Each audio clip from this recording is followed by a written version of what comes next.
Welcome to Ranger Screams. Before we begin tonight's story, I'd really appreciate your support. If you enjoy these videos, please leave a like and a comment below. Let's see if we can reach 1,000 likes and 1,000 comments on this video. Thank you for your time and for being here. Your support means a lot and helps me continue bringing you more stories. Now let's begin. My name is Dakota Kingbird. Most people just call me Coda. My grandmother was full Athabascan, from the Koyukon tribe that has lived in central Alaska for thousands of years. She used to tell me that our name means friend to all in the old language, which became a cruel joke considering how I've spent the last 15 years avoiding almost everyone. When the National Park Service approved my transfer to the remote Kantishna district of Denali National Park, I felt nothing but relief. My small ranger cabin sits at the end of a 92-mile dirt road that closes completely during winter. No cell service, no neighbors for 35 miles. Just me, the mountains, and whatever walks among them. Most people don't understand why anyone would choose this life. My ex-wife certainly didn't. When I told her about the transfer, she just shook her head and said, "You're running again, Coda." Maybe she was right. The divorce and child support payments had drained my savings. The creditors wouldn't stop calling. My daughter barely knew me anymore. Alaska offered escape, a government paycheck, housing provided, and enough distance to start over. I still remember my first night in the cabin. The autumn wind howled through the valley, making the old logs creak and settle. The place was basic but functional. A main room with a wood stove, small kitchen, bedroom, and a loft. Solar panels and a backup generator provided electricity when needed, but I often preferred the simplicity of lantern light. Through the windows, the massive silhouette of Denali dominated the horizon, crowned with stars so bright they seemed artificial. I loved the rhythm of ranger life immediately. Patrolling trails, tracking wildlife movements, occasionally guiding the rare winter visitors who ventured this deep into the park. I kept meticulous logs of everything I saw: wolf packs, grizzlies, moose, filling notebook after notebook with observations. Nature made sense to me in a way people never did. The radio crackled that first night as I settled in, the voice of my supervisor, Jim, breaking through the static. "Kingbird, you getting settled in all right?" "Over. All good here," I replied. "Quiet night." There was a pause before Jim continued, his voice lower. "Listen, Coda, there's something I should mention. We've had some strange reports from your district the past few seasons." "Strange how?" "Probably nothing. Just hikers getting spooked. Claims of being followed or watched. One guy swore he saw something on two legs that wasn't human. Locals call it the torn rack." I laughed. "So I should be on the lookout for Bigfoot?" "It's not Bigfoot they describe," Jim said, his voice serious. "Anyway, just radio if anything unusual happens.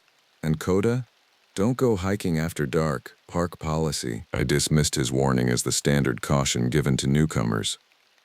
The indigenous peoples of Alaska had countless legends of creatures inhabiting the wilderness. I'd grown up hearing my grandmother's stories of the torn rack, the spirit beings that could shift between animal and human form. That night I awoke suddenly at 3:17 a.m.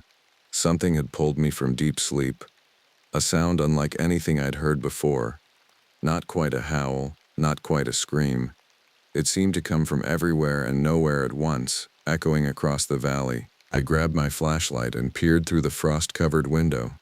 Sweeping the beam across the tree line, the light caught a pair of eyes reflecting back, much too high off the ground to be a wolf, much too large to be human. They blinked once, and then whatever owned them moved with impossible speed into the darkness. I told myself it was just a moose or a bear standing oddly.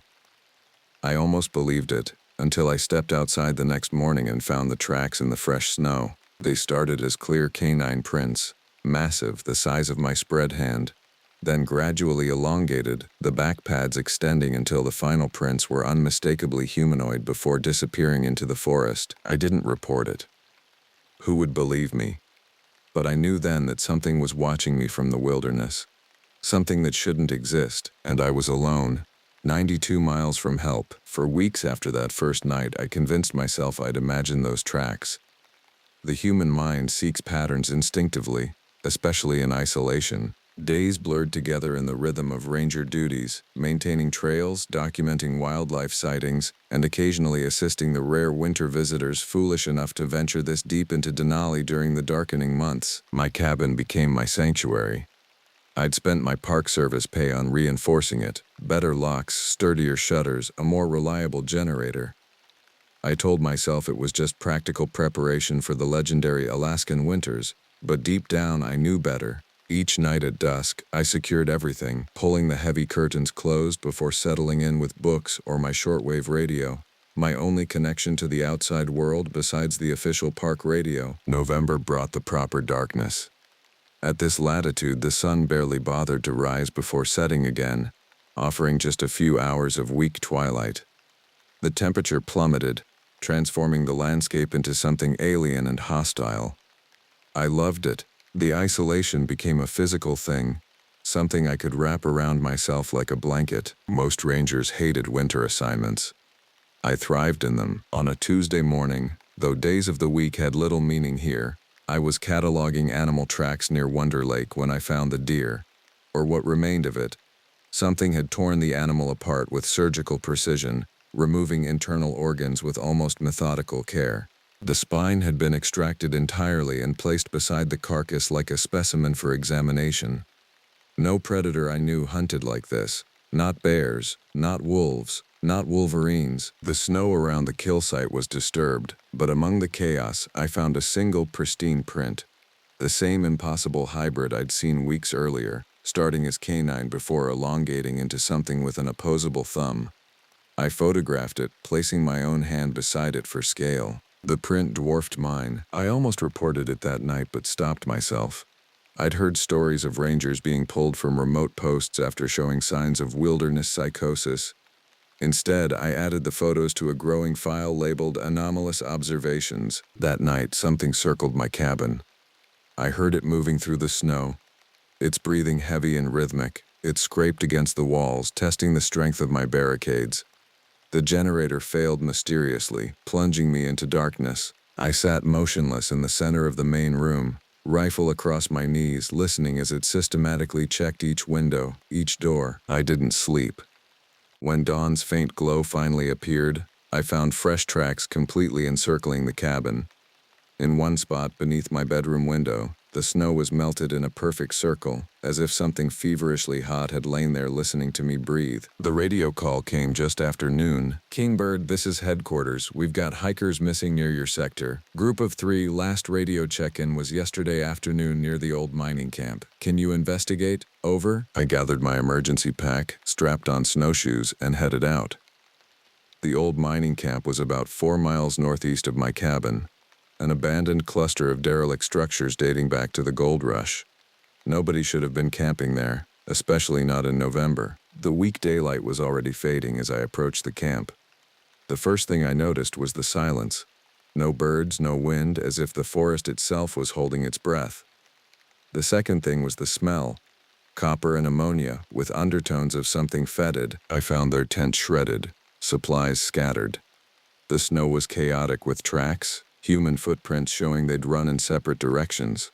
I followed the nearest set, belonging to someone with a smaller foot, likely female. The tracks led to a clearing where the snow was trampled and dark with frozen blood.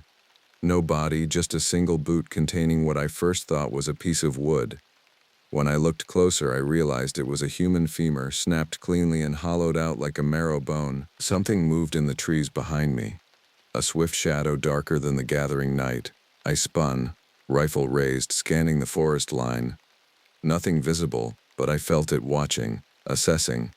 The logical part of my brain shouted to retreat, call in backup, follow protocol. Instead, I pressed forward, following the second set of tracks. The sky darkened completely. I switched on my headlamp, knowing it made me an easy target but needing to see. The tracks led to a small ravine, where I found what remained of a man's jacket and backpack, both torn apart and examined the same way the deer had been. The radio at my hip crackled suddenly, making me jump. Through bursts of static, I heard a voice, not from headquarters, but a woman's voice, desperate and breathless. "Help! It's hunting us, not animal. Please." Then silence. I tried to respond, but my radio emitted only static. The transmission hadn't come through the official channel. It shouldn't have been possible. As I turned to retrace my steps, my headlamp illuminated a tree 20 yards away. Stuck to the bark with some viscous substance was a Polaroid photograph. I approached cautiously, peeled it free, and felt my blood freeze. It was a picture of me, asleep in my cabin, taken through my bedroom window 3 nights earlier. On the back, written in what looked like charcoal, "You're not Coda anymore." I ran. Behind me, something gave chase, moving between the trees with impossible speed.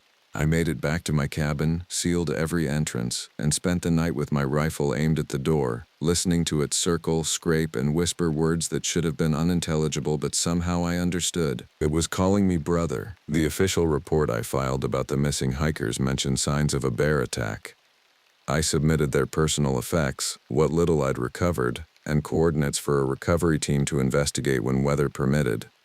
I said nothing about the photograph or the hollowed-out femur. Some things you keep to yourself if you want to stay employed or sane. A week passed without incident. The first major snowstorm of the season hit, dropping 3 feet of powder and effectively sealing me in. I welcomed the barrier, spending my days chopping firewood, maintaining equipment, and reviewing old expedition logs from previous rangers assigned to this district. What I found disturbed me. Over the past 70 years, 27 people had disappeared within a 20-mile radius of my cabin.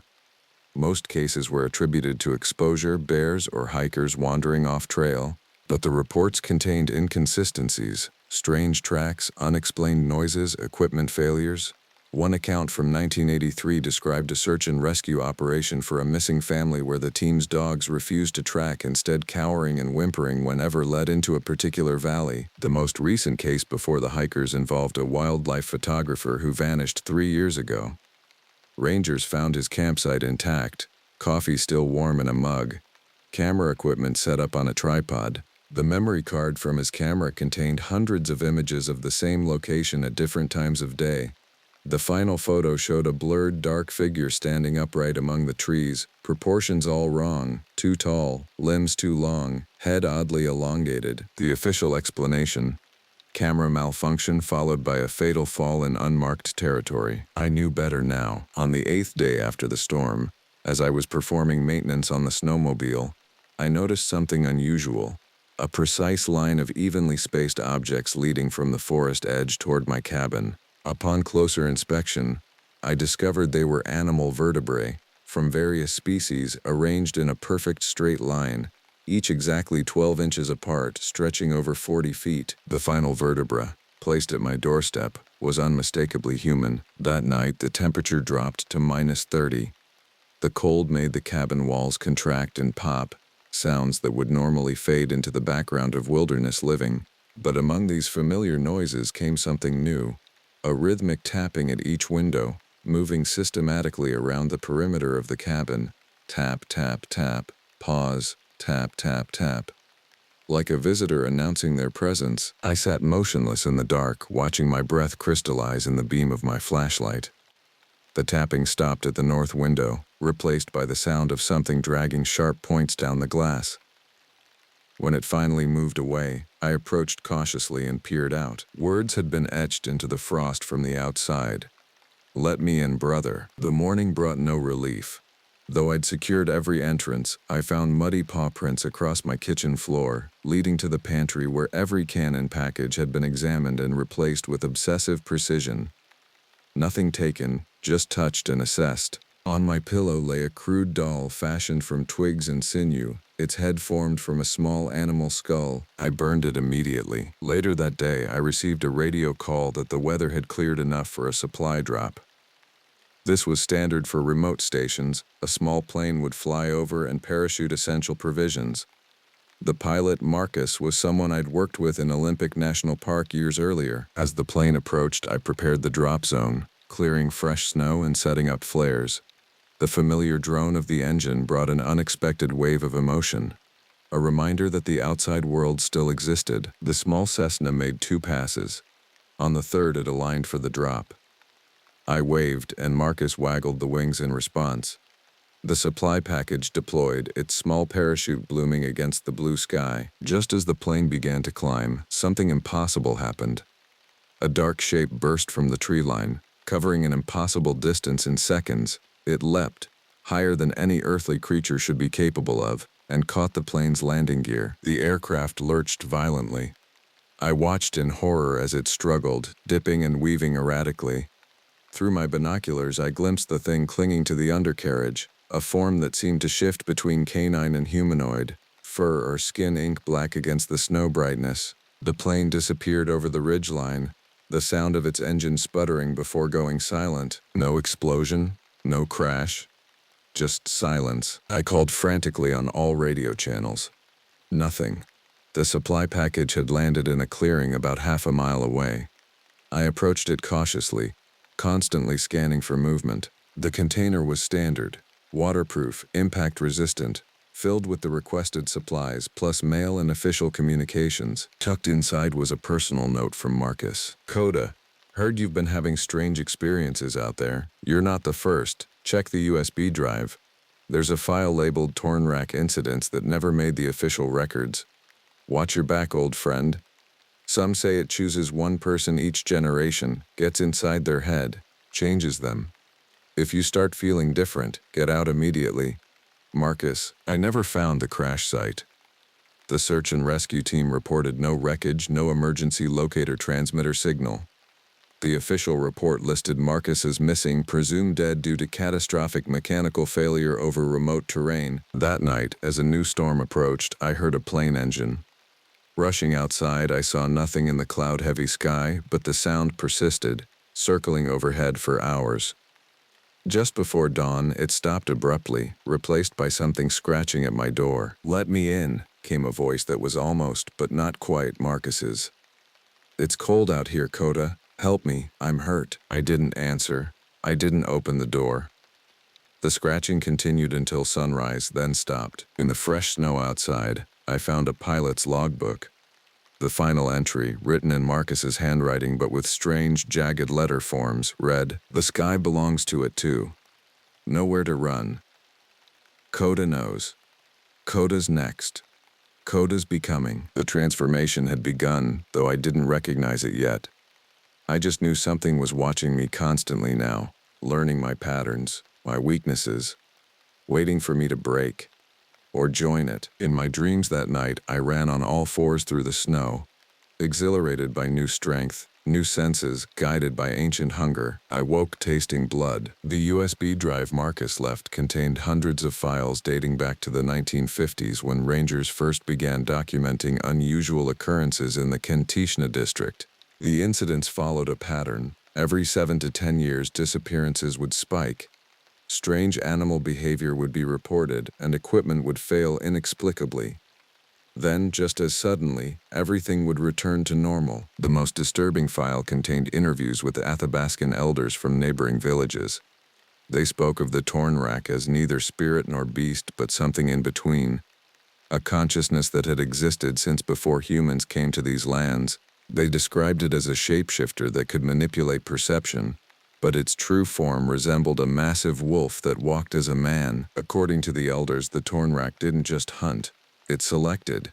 It chose individuals with certain qualities, usually those who felt disconnected from their own humanity, those who lived at the edges of society. It would study them, mimic them, and gradually replace them. One elder, a woman named Etsadi, described how her grandfather had encountered the creature in the 1930s. It follows you for many days before you know it's there. It learns how you walk, how you breathe. Then it begins leaving gifts, first animal parts, then pieces of people it has taken. If you accept these gifts, even unconsciously you invite it closer. It gets inside your dreams. You start to change. Heightened senses, strange cravings, violent thoughts. In the end, you don't become it. It becomes you, wearing your life while something else grows inside your mind. The file included a grainy photograph of a ranger from 1978, standing before my very cabin. His face was partially obscured, but something about his posture seemed wrong. Shoulders too high, arms hanging at odd angles. According to the file, This ranger, Alan Grayson, served for 3 years before transferring to another park. Every person who'd worked directly with him was later found dead or disappeared. The pattern was unmistakable. Every ranger assigned to this specific cabin either disappeared or left suddenly, often exhibiting personality changes before their departure.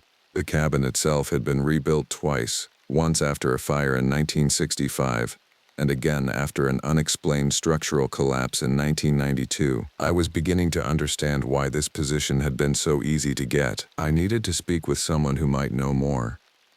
The nearest settlement was the small village of Kantishna, about 35 miles away.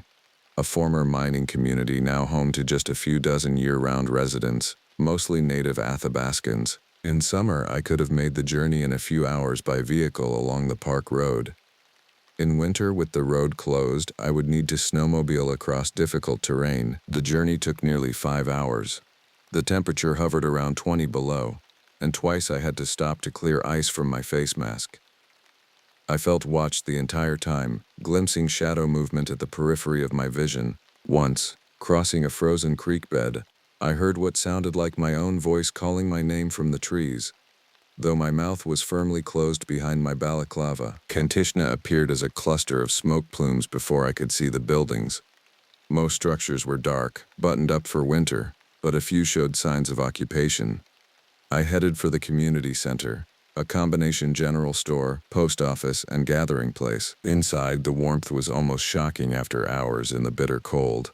An older woman looked up from behind the counter, surprise evident on her weathered face. "You're the new ranger," she said. Not a question. "Dakota Kingbird," I replied, removing my gloves. I was hoping to speak with anyone who might know about the history of my station. Her expression shifted subtly. "You shouldn't have come here. Not now. I need information about the torn rack." The room went silent. 3 men playing cards in the corner stared at me. One made a warning gesture with his hand. "You've seen it," the woman said flatly. I nodded. She introduced herself as Nina Charlie, a tribal elder. After a brief hushed conversation with the men, she led me to a back room filled with the scent of tobacco and dried herbs. An older man sat by a small wood stove, his face deeply lined, eyes milky with cataracts. "This is Joseph Makiana," Nina said. "He knows the old stories better than anyone." Joseph didn't waste time with pleasantries. "Show me your hands," he demanded, voice stronger than his frail appearance suggested. I extended them, confused. He ran his fingers over my palms, then examined my fingernails and the skin at my wrists. "When did you last bleed?" he asked. "I cut myself chopping wood 3 days ago." "Was the blood normal? Did it look like yours?" The question disturbed me because I'd wondered the same thing. The cut had bled darker than it should have, coagulating too quickly. Joseph nodded as if my silence was answer enough.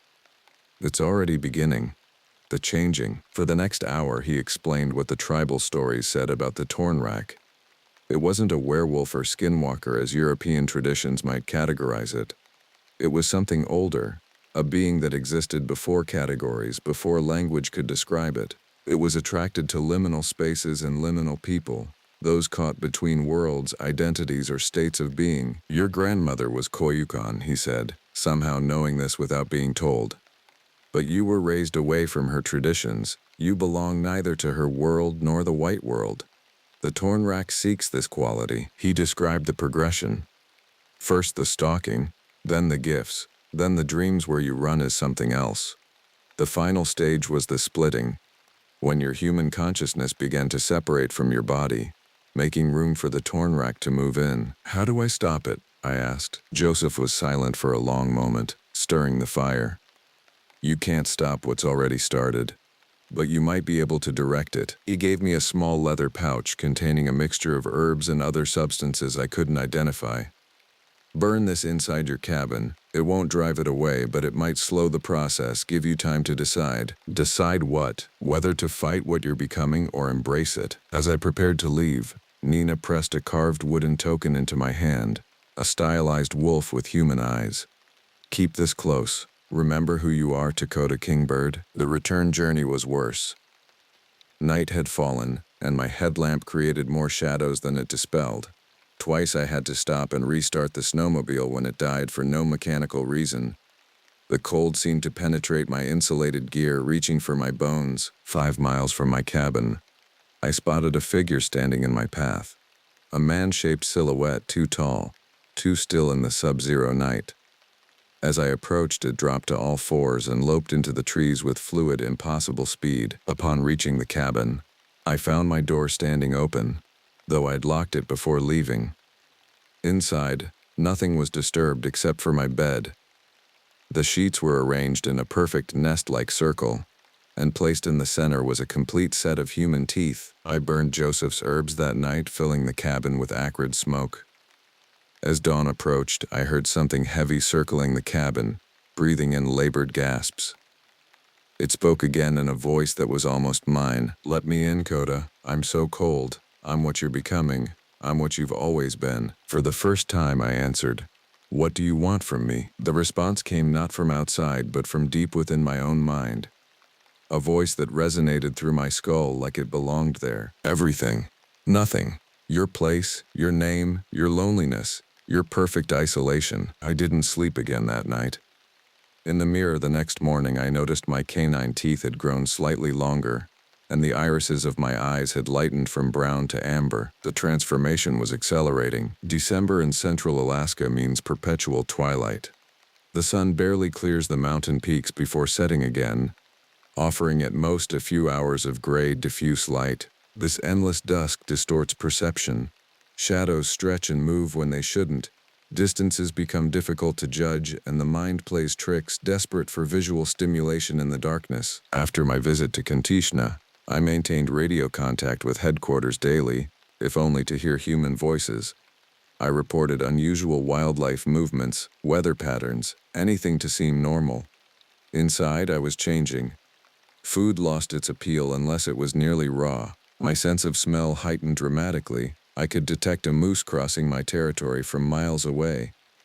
My night vision improved until I could navigate the cabin without light. Most disturbing were the dreams.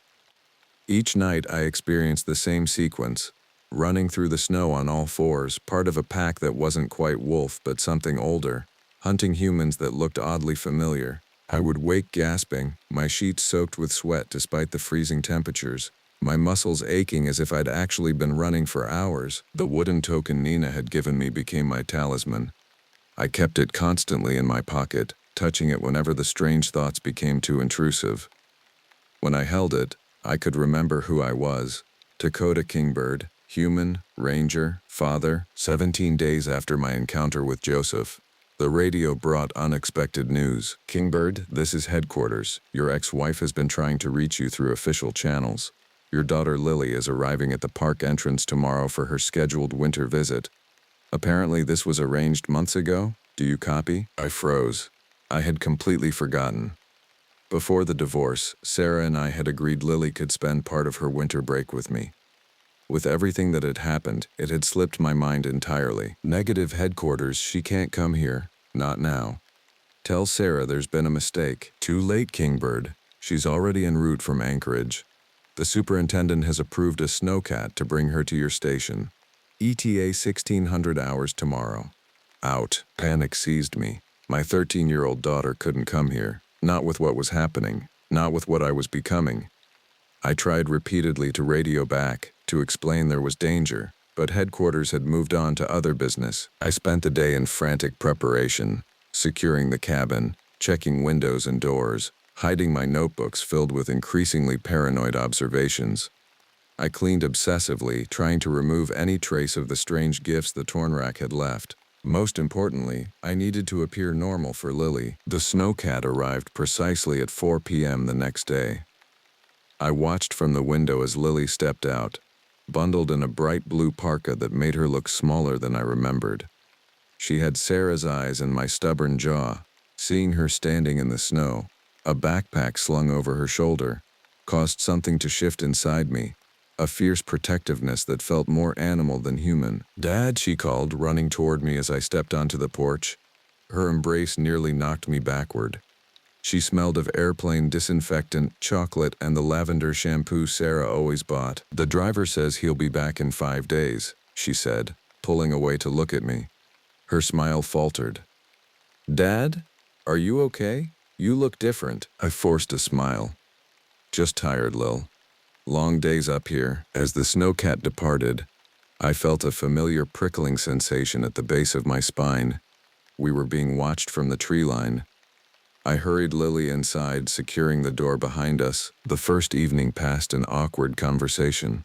Lily filled me in on school, friends, her mother's new boyfriend whom she claimed to hate but described with something close to admiration. I listened, trying to focus on her words rather than the sounds outside.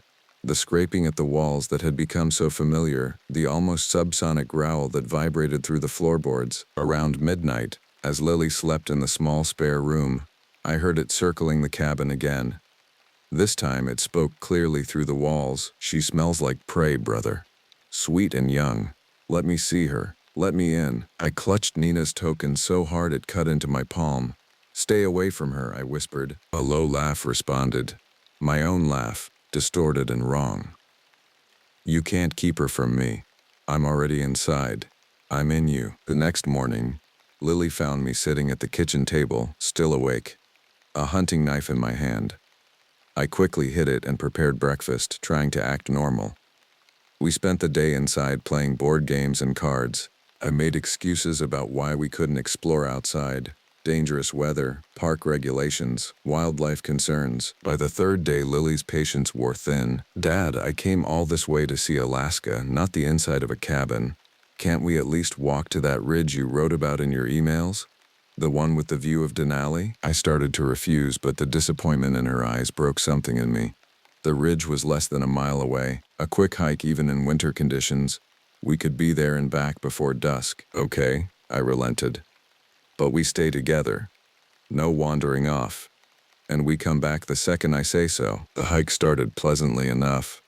The air was crisp but not bitterly cold, around 0 degrees. Fresh snow from the previous night made the landscape pristine and silent.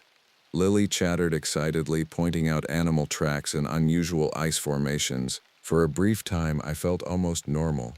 Just a father showing his daughter the wilderness he loved. At the ridge, the view was spectacular. Denali's massive form dominated the horizon, its peak shrouded in clouds. We took photos, Lily insisting on selfies with me despite my reluctance to see my own changing face captured digitally. As we prepared to head back, Lily froze, staring past me into the forest below. Dad, what's that? I turned, following her gaze. At first, I saw nothing. Then movement caught my eye. Something dark shifting between the trees. Its shape indistinct but large. Probably just a moose, I said, trying to keep my voice steady. We should head back now. It didn't look like a moose, Lily insisted. It was standing upright. Lily, we're leaving. Now. I grabbed her arm, perhaps too roughly, and began heading down the trail toward the cabin. We'd gone perhaps a quarter mile when I realized we were being paralleled. Something was moving in the trees to our right, keeping pace but staying just out of clear sight. Lily noticed too, her breathing becoming quick and shallow. Dad, she whispered. Keep walking, I said. Don't run unless I tell you to. A low growl emanated from the forest, too deep to be a wolf, too structured to be the wind. Lily instinctively moved closer to me. The thing in the trees matched our movement, sometimes ahead of us, sometimes behind, as if testing our awareness. Then it stepped onto the trail ahead, a shape that at first glance resembled a massive black wolf, but as it rose onto its hind legs transformed into something impossible. It stood nearly 8 feet tall, with a wolf's head atop an elongated humanoid body. Its front limbs ended in hands with elongated fingers and curved claws. Its eyes were amber, the exact shade mine had become. Lily screamed. The sound triggered something primal in me, a protective rage that surged from deep within. I pushed her behind me and reached for my sidearm, only to find the holster empty. In my haste to appear normal, I'd left my gun at the cabin. Run to the cabin, I ordered Lily. Lock the door. Don't open it for anyone but me. Dad, no. What is that thing? Go, I roared, my voice no longer entirely human. As Lily sprinted back toward the cabin, the creature and I faced each other. It made no move to follow her. Instead, it cocked its head, studying me with something like recognition in its 2 intelligent eyes. You're fighting it, it said, its mouth moving unnaturally around human words. Why fight what feels so right? Stay away from my daughter, I growled. It laughed, a sound like ice cracking. You think she's safe from you? Look at your hands, brother. I glanced down. My fingers had elongated slightly, the nails thickened and darkened. When had that happened? The change accelerates with stress, it continued, pacing in a half circle around me. With fear, with rage. Feel it happening now, don't you? My skin burned, muscles spasming. Something was shifting inside me, bones creaking as they tried to realign. Why me? I gasped through the pain. Because you were already halfway there. Living alone, rejecting humanity, the perfect vessel. It moved closer, its breath visible in the cold air. Stop fighting. Let me show you what we can become together. I stumbled backward, clutching Nina's token through my jacket pocket. The creature snarled at the gesture. The old magic won't save you. Nothing will. Your choice isn't whether to change, it's whether to suffer while it happens. With shocking speed, it lunged forward, knocking me to the ground. Its weight pinned me, its hot breath on my face as it leaned close. I struggled, but it was impossibly strong. I could kill you now, it whispered. Take your form completely. The girl wouldn't know until it was too late. It ran a clawed finger down my cheek, drawing blood. But I want you to choose this, to welcome me in. Something moved in the woods behind it, a flash of blue. Lily, she hadn't run to the cabin, she'd circled back. The creature sensed my awareness and began to turn. In that moment of distraction, I reached for the only weapon available, a jagged rock half buried in the snow. I swung with all my strength, connecting with the side of its head. It howled in pain, recoiling enough for me to scramble free. Run! I shouted to Lily, who stood frozen at the edge of the clearing, a branch clutched in her hands like a club. The sight of her, brave, terrified, refusing to abandon me, triggered another wave of transformation. My vision sharpened suddenly, the world exploding into scents and sounds I'd never experienced. The creature recovered quickly, blood matting its dark fur. It looked from me to Lily, calculating. Then, with a final growl that sounded almost like laughter, it dropped to all fours and vanished into the forest. We ran to the cabin without looking back, barricaded the door, and huddled together as darkness fell. That night, as sleet rattled against the windows and something scratched methodically at each wall of the cabin, I held my daughter close and made a decision. In the morning we would leave this place no matter what I was becoming. Dawn arrived with impossible silence. No wind, no distant animal calls, even the perpetual scratching at the walls had ceased. I'd spent the night alternating between watching over Lily as she slept fitfully on the couch and monitoring the windows for any sign of the creature. My transformation continued in subtle ways.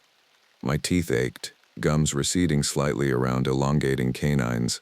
My vision had a strange quality now, colors less vibrant but movement hyper-apparent, the slightest shift drawing my attention. Most disturbing was my sense of smell, which had become so acute I could detect Lily's fear like a metallic tang in the air. I radioed headquarters repeatedly throughout the night but received only static. Either the equipment had failed, another common occurrence around the torn rack, or something was blocking transmission. Either way, we were on our own. We need to leave, I told Lily as she ate the breakfast I'd prepared. The snowcat isn't due for 2 more days, but there's an emergency shelter at Wonder Lake Ranger Station about 7 miles from here. We can take the snowmobile. What was that thing, Dad? Lily asked, her voice small. It talked. It knew you. I considered lying but couldn't. She'd seen too much already. It's called a torn rack. It's something from your great-grandmother's stories. Something old that lives in these mountains. Why is it after you? I avoided her eyes. It's complicated, Lil, but I promise I won't let it hurt you. We packed quickly. Warm clothes, emergency supplies, food, my rifle, and the flare gun. As I gathered what we needed, Lily watched me with growing concern. Dad, your eyes look different. I paused. How do they look? Yellow. And your voice is deeper. I touched Nina's wooden token in my pocket. It'll be okay. We just need to get to safety. Outside, the snowmobile refused to start, the engine turning over but never catching. After 20 minutes of trying, I gave up. We'll have to walk, I said, recalculating our options. 7 miles through deep snow would take hours, especially with Lily. We set out just as the brief midday light strengthened. The snow had hardened overnight, forming a crust that mostly supported our weight. I took point, breaking trail where necessary, rifle ready. Lily followed closely, occasionally reaching forward to touch my jacket as if reassuring herself I was still there. 2 miles from the cabin, I felt it. A presence moving parallel to us through the trees. Sometimes ahead, sometimes behind, but always watching. I didn't alert Lily, but quickened our pace slightly. "Look," Lily said suddenly, pointing ahead. "Is that a ranger truck?" Through the trees I glimpsed something red, the color of Park Service vehicles. Hope surged briefly until we drew closer. It was indeed a park truck, but it was empty, half buried in snow. The driver's door stood open, keys still in the ignition. "Stay back," I ordered, approaching cautiously. The vehicle had been there for some time, at least several weeks based on the snow accumulation. Inside, I found a ranger's hat, a thermos, and a logbook. The final entry, dated November 8th, read simply, "It's watching me again. Think I'll try to make it to Kingbird's cabin. Closer than headquarters." This ranger had never arrived. I tried the ignition. Nothing. The battery was dead. And upon checking under the hood, I discovered several wires had been cleanly severed, not by teeth or claws, but with the precision of tools. Someone, or something, had deliberately disabled the vehicle. "Dad!" Lily's urgent whisper spun me around. She was staring into the forest, face pale. I saw it again. The wind shifted, bringing new scents, pine, snow, and something else. Something musky and wrong that made my hackles rise instinctively. The torn rack was circling closer. "We need to move," I said, guiding Lily away from the truck. "Stay close." We continued at a faster pace, the brief daylight already beginning to fade. Wonder Lake Station was still 4 miles away. We wouldn't make it before dark. My thoughts raced, considering options. I could feel the change accelerating with my stress, my perceptions shifting further from human. Scents became almost visible, color-coded in my mind. Sounds separated and classified themselves automatically. The crunch of our boots, Lily's accelerated breathing, the distant crack of a branch that wasn't caused by wind. 3 miles from the cabin, we reached a clearing that offered the first view of Wonder Lake in the distance. Hope flickered. We might make it after all. Then Lily stumbled, crying out as she fell forward into the snow. I turned back to help her up. And that's when it stepped into the clearing behind us. This time it made no effort to appear fully wolf or fully human. It existed in a horrifying in-between state. Upright but with digitigrade legs, arms too long and jointed wrong, face elongated into a muzzle but with human-like eyes. Its fur was patchy, revealing gray skin beneath. "So close," it said, its voice a rough approximation of speech. "But not close enough, brother." Lily scrambled to her feet, eyes wide with terror. I pushed her behind me, raising the rifle. The creature laughed. "That won't stop me. Not anymore. I've grown stronger while you waste energy fighting what you're becoming." "Leave us alone," I growled, the words rumbling unnaturally in my chest. "Us?" It cocked its head, studying Lily. "There is no us here, only you and me and prey." It inhaled deeply. "She smells like food, doesn't she? Can you deny that? Your new senses tell you the truth your human mind refuses to accept." Horror washed through me because it was right. Some terrible new instinct had categorized Lily's scent as prey. I fought against the thought, clutching Nina's token so hard it cut into my palm. "I'm still her father," I said, the words difficult to form with my changing mouth. "For now," it agreed. "But soon you'll be something better. Something older." It took a step forward. "The change is almost complete. I can smell it in your blood. One last push, one surrender, and we become one." "No!" I fired the rifle. The shot echoed across the valley. The creature jerked as the bullet struck its shoulder but didn't fall. Dark blood oozed from the wound, steaming in the cold air. Its eyes narrowed. "You still don't understand. I'm not just outside you, I'm already inside." It gestured to Lily. "Ask her what she sees when she looks at you now." I didn't dare turn around, keeping the rifle trained on the creature. But I felt Lily's hand touch my back tentatively. "Dad?" Her voice trembled. "What's happening to you?" "Run, Lily," I said, my voice barely recognizable even to my own ears. "Run to the lake station, don't stop." "I'm not leaving you." "You have to," I shouted, feeling another wave of change ripple through me. My hands on the rifle were darkening, fingers lengthening, nails thickening into claws. "I can't hold it back much longer." The creature watched with something like satisfaction. "See? The girl understands better than you. You're becoming me, and I'm becoming you. The perfect cycle." With a burst of desperate strength, I spun and pushed Lily toward the path. "Run, now!" She hesitated for just a moment, tears freezing on her cheeks, then turned and sprinted toward the distant station. I faced the creature again, dropping the rifle, my hands no longer able to operate the trigger properly. Instead, I drew the hunting knife from my belt. "If I'm changing," I said, "then I choose what I become."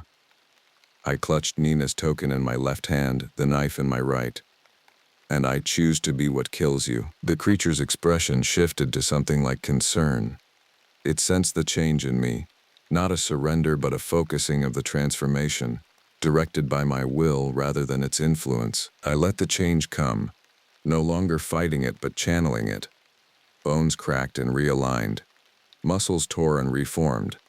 My consciousness expanded in strange directions, ancient instincts awakening. But through it all, I held on to one thought: protect Lily. We crashed together in the center of the clearing, no longer fully human and not quite the same species of monster. We rolled in the snow, teeth and claws slashing. Its strength was immense, but it fought with confidence born of never being challenged. I fought with a father's desperation. The battle blurred into a series of sensory impressions, the copper taste of blood, snow-stained crimson, fur and skin, and something in between. I drove the knife into its chest repeatedly, even as its claws tore at my shoulders and face. The killing blow came not from skill but blind luck, a thrust that found the junction of throat and jaw, severing something vital. The creature convulsed, black blood pulsing from the wound. It stared at me with shocked recognition, then something like respect. "You chose differently," it gasped, voice gurgling. "First one ever." As its life drained away, something passed between us. Knowledge transferring like a current, I understood suddenly that it had been correct. We were becoming one, but not as it had planned. I was absorbing what it was, taking the power that had been meant to take me. When it finally lay still, I staggered to my feet, changed irrevocably. Looking down at my hands, now a hybrid of human and something other, I understood the full meaning of Joseph's words. I couldn't stop what I'd begun, but I could direct it. I followed Lily's tracks toward Wonder Lake Station, moving with new speed and grace through the darkening forest. I could smell her fear trail, taste her desperation in the air. When I finally reached the station, I saw her through the window, huddled inside the emergency shelter, a flare gun clutched in her trembling hands. I stopped at the edge of the clearing, knowing what I must look like to her now. The structure of my face had changed, my body elongated and powerful. I was neither fully human nor fully Tornrak, but something new, something that had never existed before. Carefully, I placed Nina's token on the steps of the station, then retreated to the tree line. At dawn, when the search party Joseph had promised would come, they would find Lily safe. They would find the token and understand. As for me, I would watch from a distance, her invisible guardian. The wilderness that had once been my escape would now be my home. I would protect her from afar, as I would protect others who ventured into these mountains. In the ancient stories, the Tornrak was never evil, merely wild, untamed nature personified. It became a monster only through the fears humans projected onto it. I would be something different, a bridge between worlds, between identities. I melted into the forest as the first snowflakes of a new storm began to fall, already feeling at home in the deepening darkness. The wind carried Lily's scent to me one last time, and I turned away with what remained of my human heart breaking. In the distance, a wolf pack howled, real wolves calling to each other across the vastness. For the first time, I understood their language. They spoke of territory and family, of the hunt and the kill, of survival in the endless winter. I answered them with my new voice, telling them of transformation and sacrifice, of monsters and men, and how sometimes they are one and the same. They welcomed me as neither predator nor prey, but as something else entirely. I ran into the night, swift and silent, leaving human footprints that gradually transformed into something other. A sign for those who knew how to read the warnings written in blood and snow. The journals of Dakota Kingbird were found in his cabin 3 days after his disappearance. His daughter Lily was rescued from the Wonder Lake emergency shelter. Speaking of a creature that pursued them and her father's transformation, rangers found unusual tracks around the shelter, some appearing human, others canine, and many in between. No trace of Kingbird was ever found, though hikers occasionally report being followed by a protective presence when lost in the Denali wilderness. Indigenous guides tell visitors to watch for a unique track in the snow, beginning as human before elongating into something else, and to feel comfort rather than fear when they find it. They say it means the guardian of Denali is watching over them, keeping other darker things at bay. In the Koyukon language, they no longer call it Tornrock, they call it Koda. My Tlingit grandmother named me Denali, meaning the High One. She believed I would rise above challenges, but as I unpacked my meager belongings in the remote ranger cabin, I felt anything but high. The name seemed like a cruel joke now, with my bank account empty and my reputation in tatters. The cabin sat on the edge of Denali National Park, 20 miles from the nearest outpost. Built in the 1950s, it had weathered countless Alaskan winters. The logs were darkened with age, the windows small to conserve heat. Inside was Spartan, a wood stove, a desk covered in topographical maps, a narrow bed, and shelves stocked with emergency supplies. This isolated outpost was my last chance. After losing my job at the Seattle Wildlife Conservation Center, falsely accused of fund misappropriation, my options had dwindled to nothing. The divorce that followed took what little I had left. When the Park Service posted this hardship position that no one wanted, I jumped at it. "You'll have 3 responsibilities," Superintendent Harrison had told me during the satellite phone interview. "Monitor wildlife activity, maintain the trails, and assist lost hikers. Winter's coming in 2 months. Think you can handle the isolation?" I told him I preferred solitude to people. It wasn't entirely a lie. The cabin had electricity from solar panels and a generator, running water from a well, and a satellite phone for emergencies.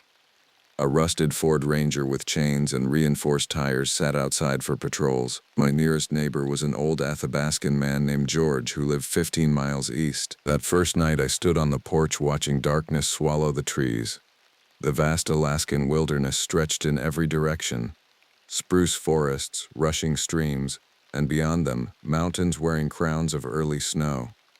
The September air carried the scent of pine and coming frost. I'd grown up hearing my grandmother's stories about these woods, tales of spirits and creatures that walked between worlds. As a science-educated adult, I dismissed them as superstition. Yet something about the forest's primeval silence made those old stories feel close. The wind picked up, carrying a sound I couldn't identify. Not quite a howl, not quite a scream. I told myself it was just a wolf. I'd hear many in the coming months. I was wrong. So wrong. My logbook entry that night was brief. September 15th. Arrived at Denali Northwest Station. All equipment functional. Weather clear, temp dropping, strange wolf activity. I didn't know then that I'd stumbled into territory claimed by something the locals refused to name. Something that had developed a taste for human flesh long ago.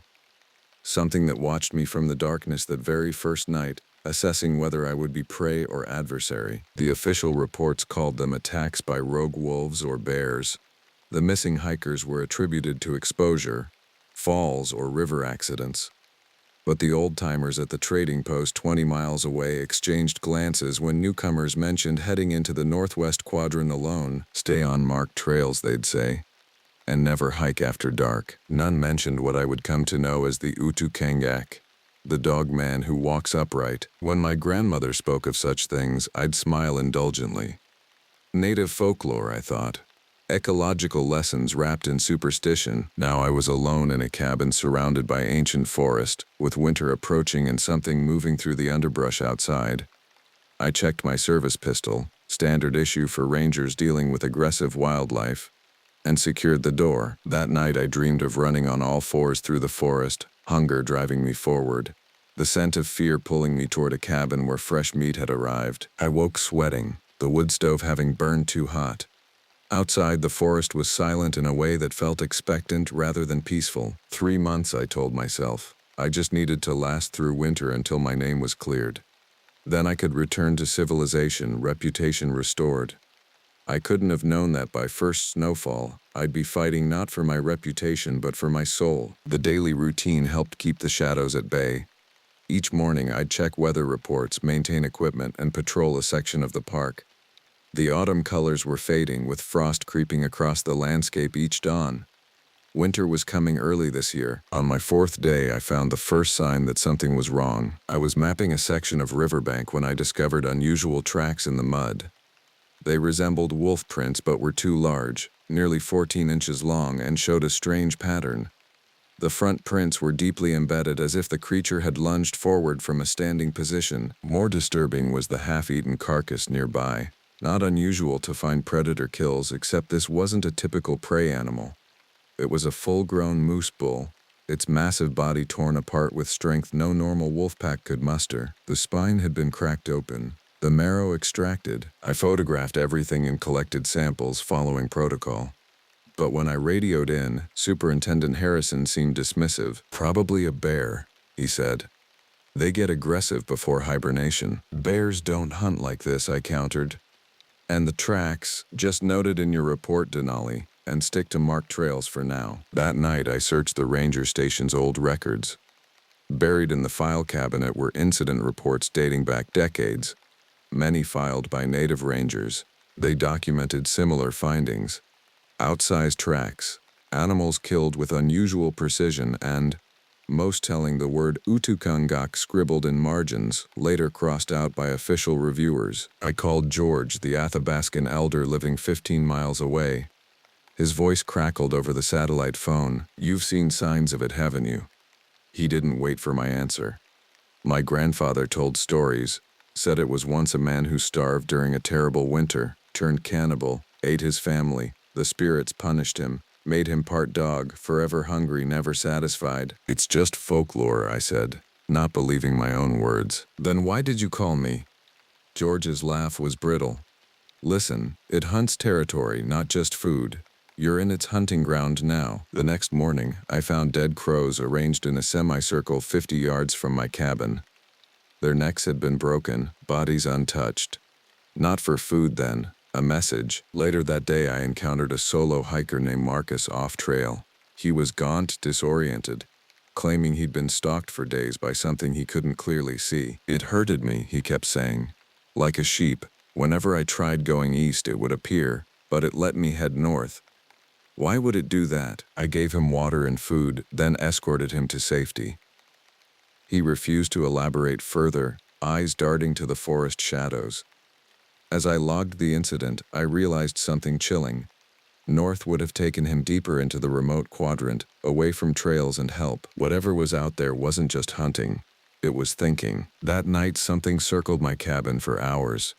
The motion sensors kept triggering, but when I'd shine my light outside, I'd see nothing. Just trees swaying in the wind and darkness between them. I found myself recalling my grandmother's warning. Never whistle after dark in the forest. It thinks you're calling it. At 3 a.m., a powerful blow struck the cabin door, rattling it on its hinges. Then came sounds of sniffing along the windowsills, like an animal tracking scent. I chambered a round in my pistol and waited, heart hammering. "Park ranger," I called out. "Identify yourself." The response was a low sound. Not quite growl, not quite laughter that raised the hair on my neck. Then silence. In the morning I found gouges in the wooden door. Not from claws, but from something harder like bone or stone tools.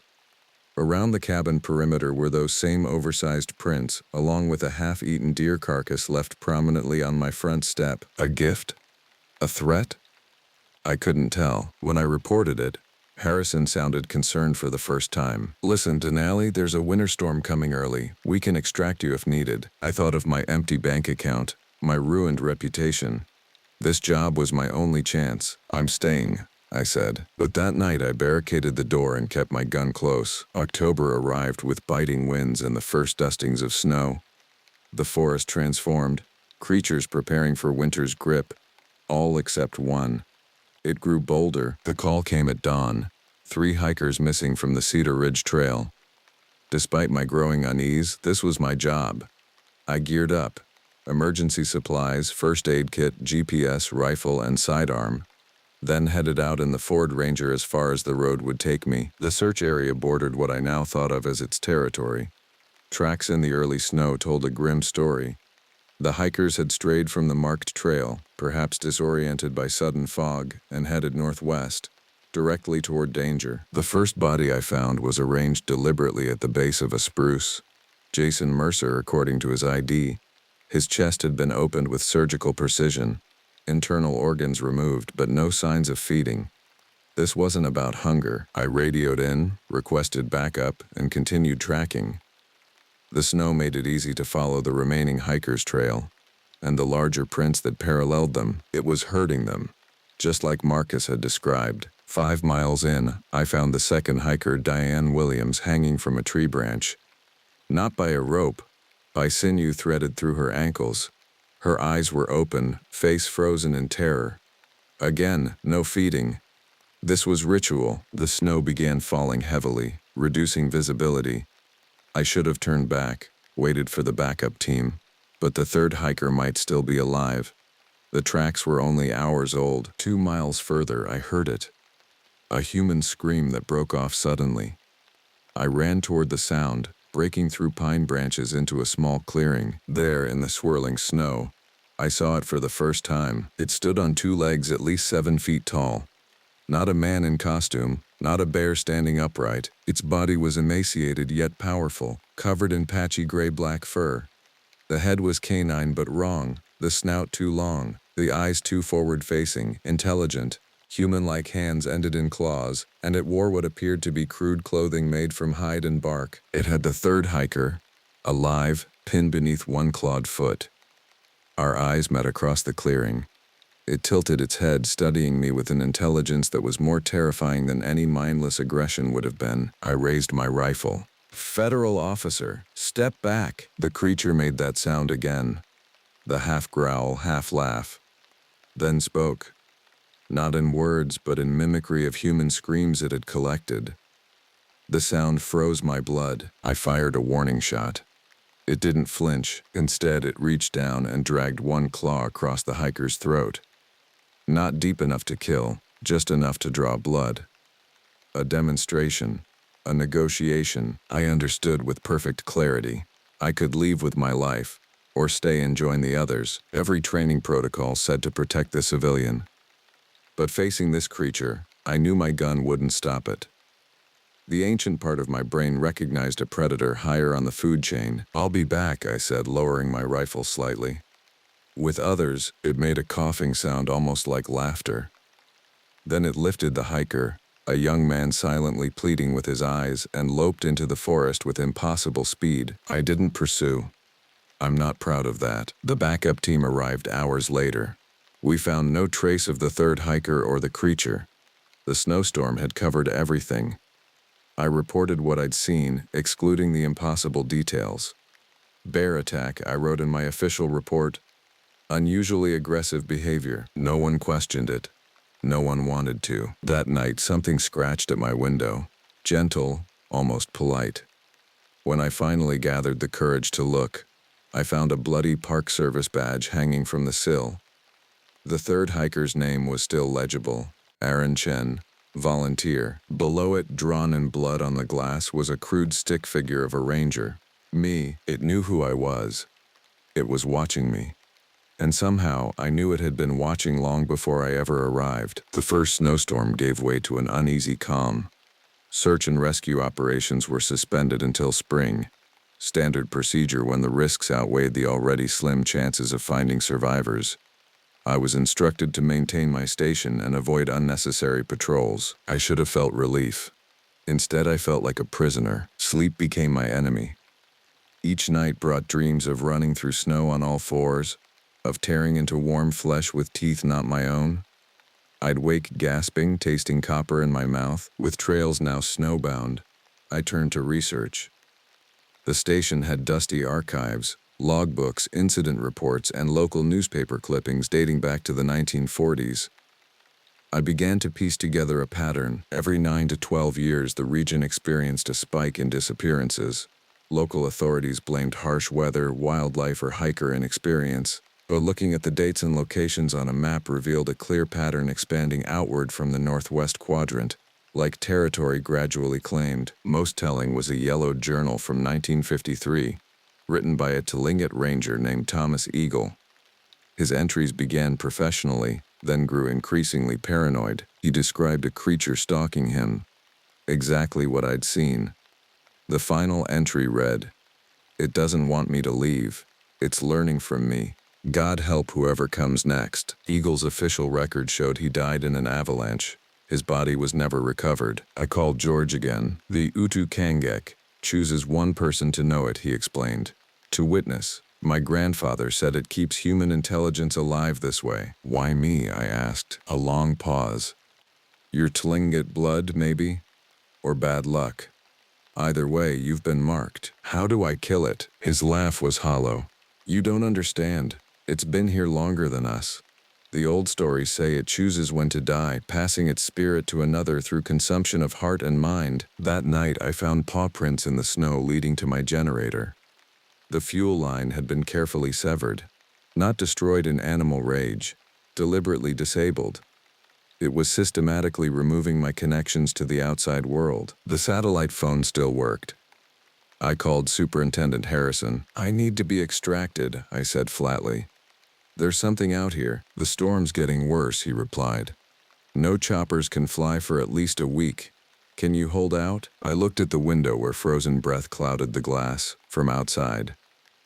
Something was watching me even now. "I don't have a choice," I said. After hanging up, I retrieved an old wooden box from beneath the floorboards where I'd hidden it days earlier. Inside was my grandmother's medicine bundle, sacred herbs, a stone carving of a wolf, and most importantly, her journal containing generations of Tlingit wisdom. I'd dismissed these things as superstition my whole life. Now they felt like my only hope. That night, I smudged the cabin with burning sage and cedar as her writings instructed. I placed protective symbols at each window and door. The rational part of my mind felt foolish. The primal part felt slightly safer. Near midnight, the scratching began again. Not aggressive, but persistent, like a patient predator. Then came a sound that chilled me more than any howl could have. 3 clear knocks on the door. A human gesture. "What do you want?" I called out. Silence, then a rough approximation of my own voice replied. "What do you want?" It was learning, mimicking, testing boundaries. "Go away," I said. "Go away," it repeated, but with a questioning inflection. The conversation, if you could call it that, continued for nearly an hour. It repeated my words, gradually forming crude sentences, learning communication in real time. Intelligence gleamed behind its efforts. Finally, it said something original. "You?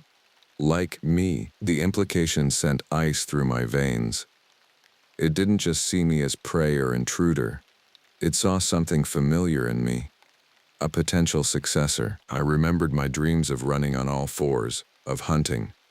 Had it already begun changing me somehow? In the morning, I found a freshly killed rabbit placed carefully on my doorstep.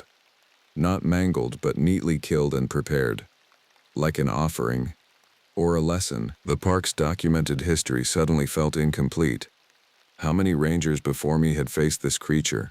How many had succumbed to its influence? Was I actually its enemy? Or its student? I began to understand why my grandmother had given me a Tlingit name despite our family's modern life in Anchorage. She'd been preparing me for this encounter all along. The storm worsened, burying the cabin in snow that reached the windowsills. My wood supply dwindled faster than expected. Someone had taken half my cord while I slept. Not stolen, just scattered into the snow where it would be useless. It was isolating me, weakening me systematically. With the generator disabled, the electric heater was useless. The wood stove became my lifeline. I rationed food and melted snow for water. The satellite phone's battery died on day 3 of the storm. Now I was truly alone. Each night it visited. Our conversations grew more complex. It learned quickly, forming complete sentences within days. "You stay, Learn, become, it told me through the door. Become what? I asked. Guardian. Like me. Its voice grew more human with each exchange. Sometimes it would slip and I'd hear other voices in its speech patterns. Previous rangers, hikers, victims whose voices it had collected and learned from. On the seventh night, I awoke to find it had somehow opened my window despite the protections. Snow dusted the floor beneath the sill, and on my desk lay a freshly killed snowshoe hare. Half had been eaten. It was sharing its food with me. My supplies nearly exhausted, I faced a terrible choice: slow starvation or accepting its offering. That night, driven by hunger, I cooked the meat and ate it. The dreams that followed were more vivid than ever. I wasn't just running as the creature, I was thinking as it did, feeling ancient memories that weren't my own. I saw its origins, a starving trapper in the 1800s, turning to cannibalism to survive, then being transformed by something older, something already dwelling in these woods. I saw decades of rangers and hikers it had stalked, studied, sometimes killed, sometimes spared to observe. I saw how it maintained its territory, its intelligence, its strange immortality. I woke knowing it wasn't just a predator. It was a guardian of sorts, keeping humans from destroying its forest, maintaining a brutal balance. And somehow, it had chosen me as its next vessel. The realization came with a surge of revulsion and, troublingly, a flicker of temptation. To become something powerful, ancient, free from human constraints. On the 10th day, with the storm briefly abating and temperatures plummeting to -40, it finally made its move. I awoke to the sound of splintering wood. It had broken through the door, tearing away the protective symbols. In the dim light of my dying fire stood the dogman in its full horror. Up close, I saw details I'd missed before. Its eyes held human intelligence.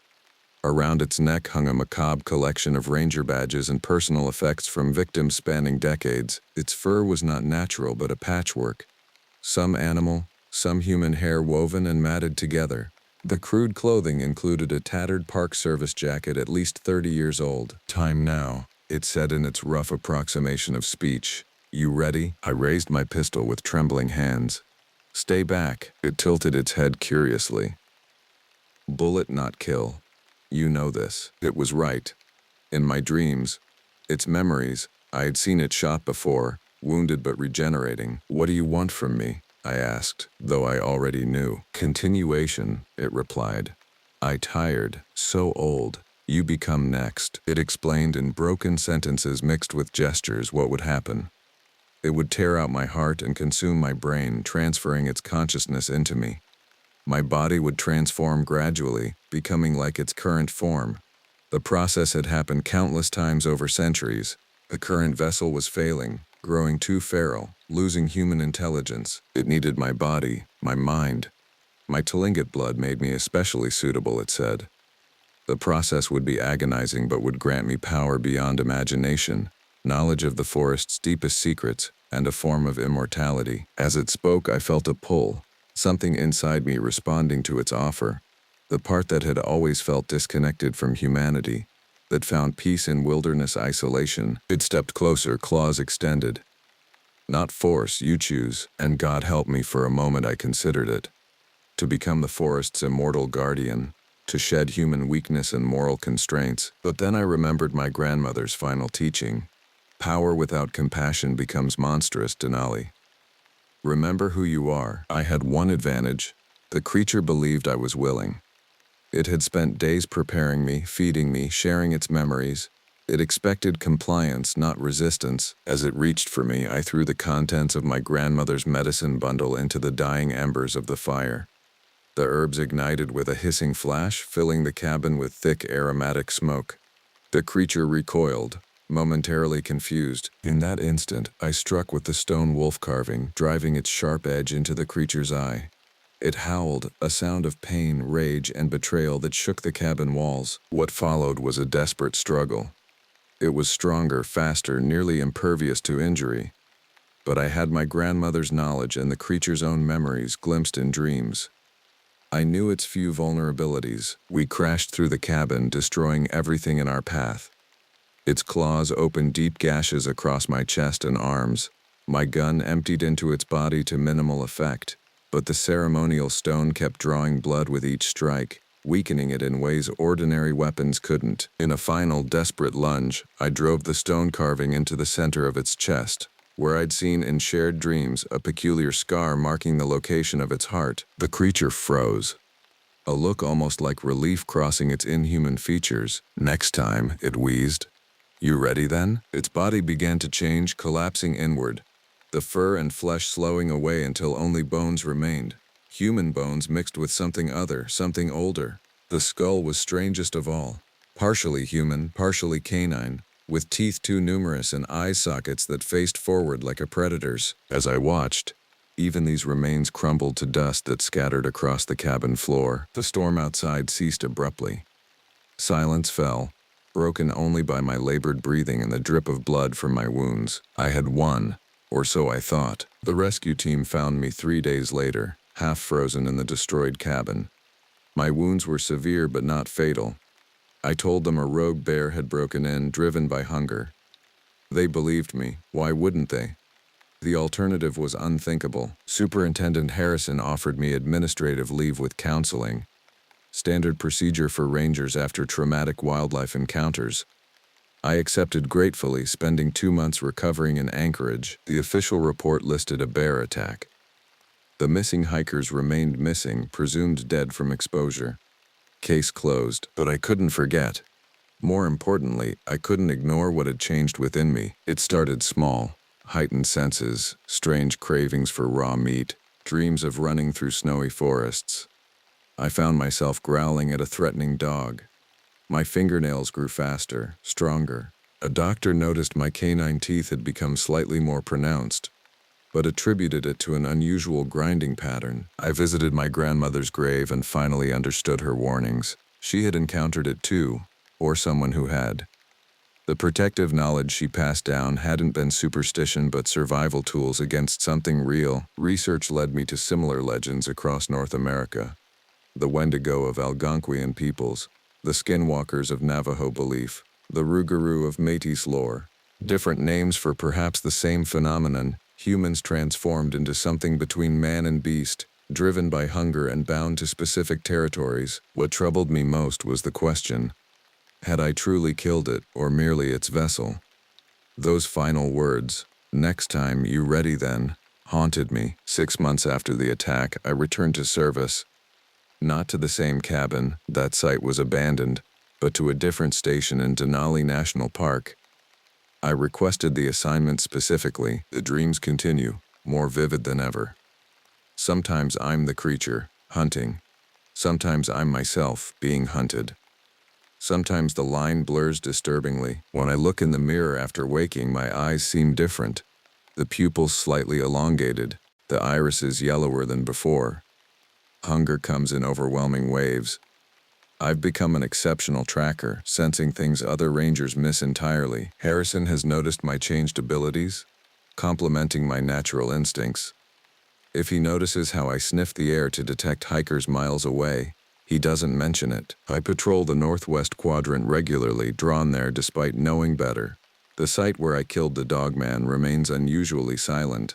No birds, no small mammals, even insects avoid it. Nature abhors such vacuums. Something will eventually fill that ecological niche. I fear I know what, or who that will be. Recently, I found myself standing at the territory's edge, feeling a powerful urge to mark it as my own. I caught myself before acting on the impulse, but the desire grows stronger. Some nights I wake to find myself outside my new cabin, with no memory of having left my bed. I've prepared a letter explaining everything, to be delivered to the next ranger should I disappear. I've updated my grandmother's protective rituals and keep them with me always. I fight the changes daily, holding on to my humanity through discipline and her teachings. But I know the truth now. The dogman didn't die that night. Part of it transferred to me, incomplete, without the ritual it intended, but enough to begin a transformation. It's patient. It can wait for me to accept what's happening, to complete the cycle willingly. The forest needs its guardian. The territory needs its protector. The ancient spirit needs its vessel. Sometimes deep in the wilderness during my patrols, I catch myself thinking, would becoming the next guardian be so terrible? to merge with this ancient land, to protect it from exploitation and destruction, to become something beyond human limitation. Those thoughts terrify me more than the creature ever did. Last week, a hiker reported seeing a tall figure watching her from the trees. Not quite human, not quite animal. When I investigated, I found my own boot prints at the location. I don't know how much time I have before the transformation completes. I fight it daily, but the call of the wild grows stronger. Each full moon brings painful physical changes I struggle to hide from colleagues. For now, I patrol these woods, watching for lost hikers, guiding them safely away from the northwest quadrant. I tell myself I'm still Denali, still human, still a protector in the way humans are meant to be. But at night, when the northern lights dance above the ancient forest, I hear it calling. Not the original dogman, but the guardian spirit that animated it, that has protected this land since before humans arrived, that now whispers from inside my own mind. And sometimes, God help me, I answer. From the recovered journal of Denali Williams, Park Ranger, Denali National Park. Missing since October 2023. This document was found in a sealed waterproof container near Ranger Station 7. Search operations continue. They call me Sequoia, after the great trees that watch over these ancient forests.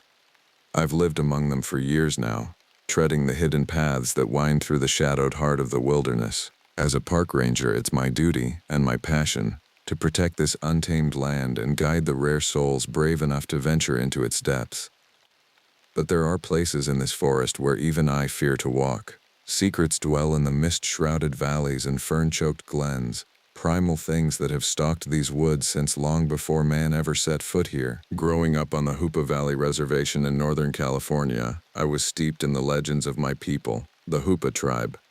They spoke of Oma, the great guardian spirit of the forest, but also of Yechawayo, the tall man, a looming ape-like being said to roam the most remote corners of our ancestral land.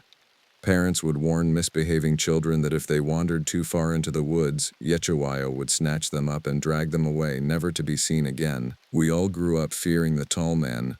I never imagined that one day I would meet him face to face. Wanderlust gripped me from a young age, driving me to explore ever deeper into the vast wilderness that surrounds the Hoopa Valley. I'd disappear for days at a time into the rugged terrain, learning to fend for myself, to read the signs and rhythms of the forest. I dreamed of a life patrolling the untrammeled expanses of our national parks and forests. And so, after 2 years spent getting my criminal justice degree, I applied to the Park Ranger Service and was posted at Redwood National Park, Mantrili, 140,000 acres of towering sequoia groves and foggy primordial coastline. Those first years as a ranger were everything I had hoped for. Each day brought new adventures and challenges as I worked to maintain trails, assist visitors, and conduct backcountry patrols. I'd hike for miles, at peace in the cathedral hush of the ancient redwoods, marveling at the staggering beauty that surrounded me. In the evenings, I'd retire to the solitude of my rustic cabin, tucked in a remote corner of the park far from the nearest road or town. I loved the tranquility, the chance to commune with the forest and its creatures undisturbed. But then came that fateful autumn 5 years ago, when the calm was shattered by a string of disappearances in the park. Experienced hikers vanishing without a trace from some of the most isolated backcountry trails. Intensive searches turned up no sign of them. It was as if the forest had simply swallowed them whole. As the lead ranger for the area, I threw myself into the investigations, scouring miles of dense, tangled undergrowth for any trace of the lost visitors, a scrap of clothing caught on a branch, a footprint in the damp earth, anything. But the forest yielded no clues. With each passing day, a grim, primal dread began to settle over me, an instinctive unease that prickled my skin as I moved through the old growth stands.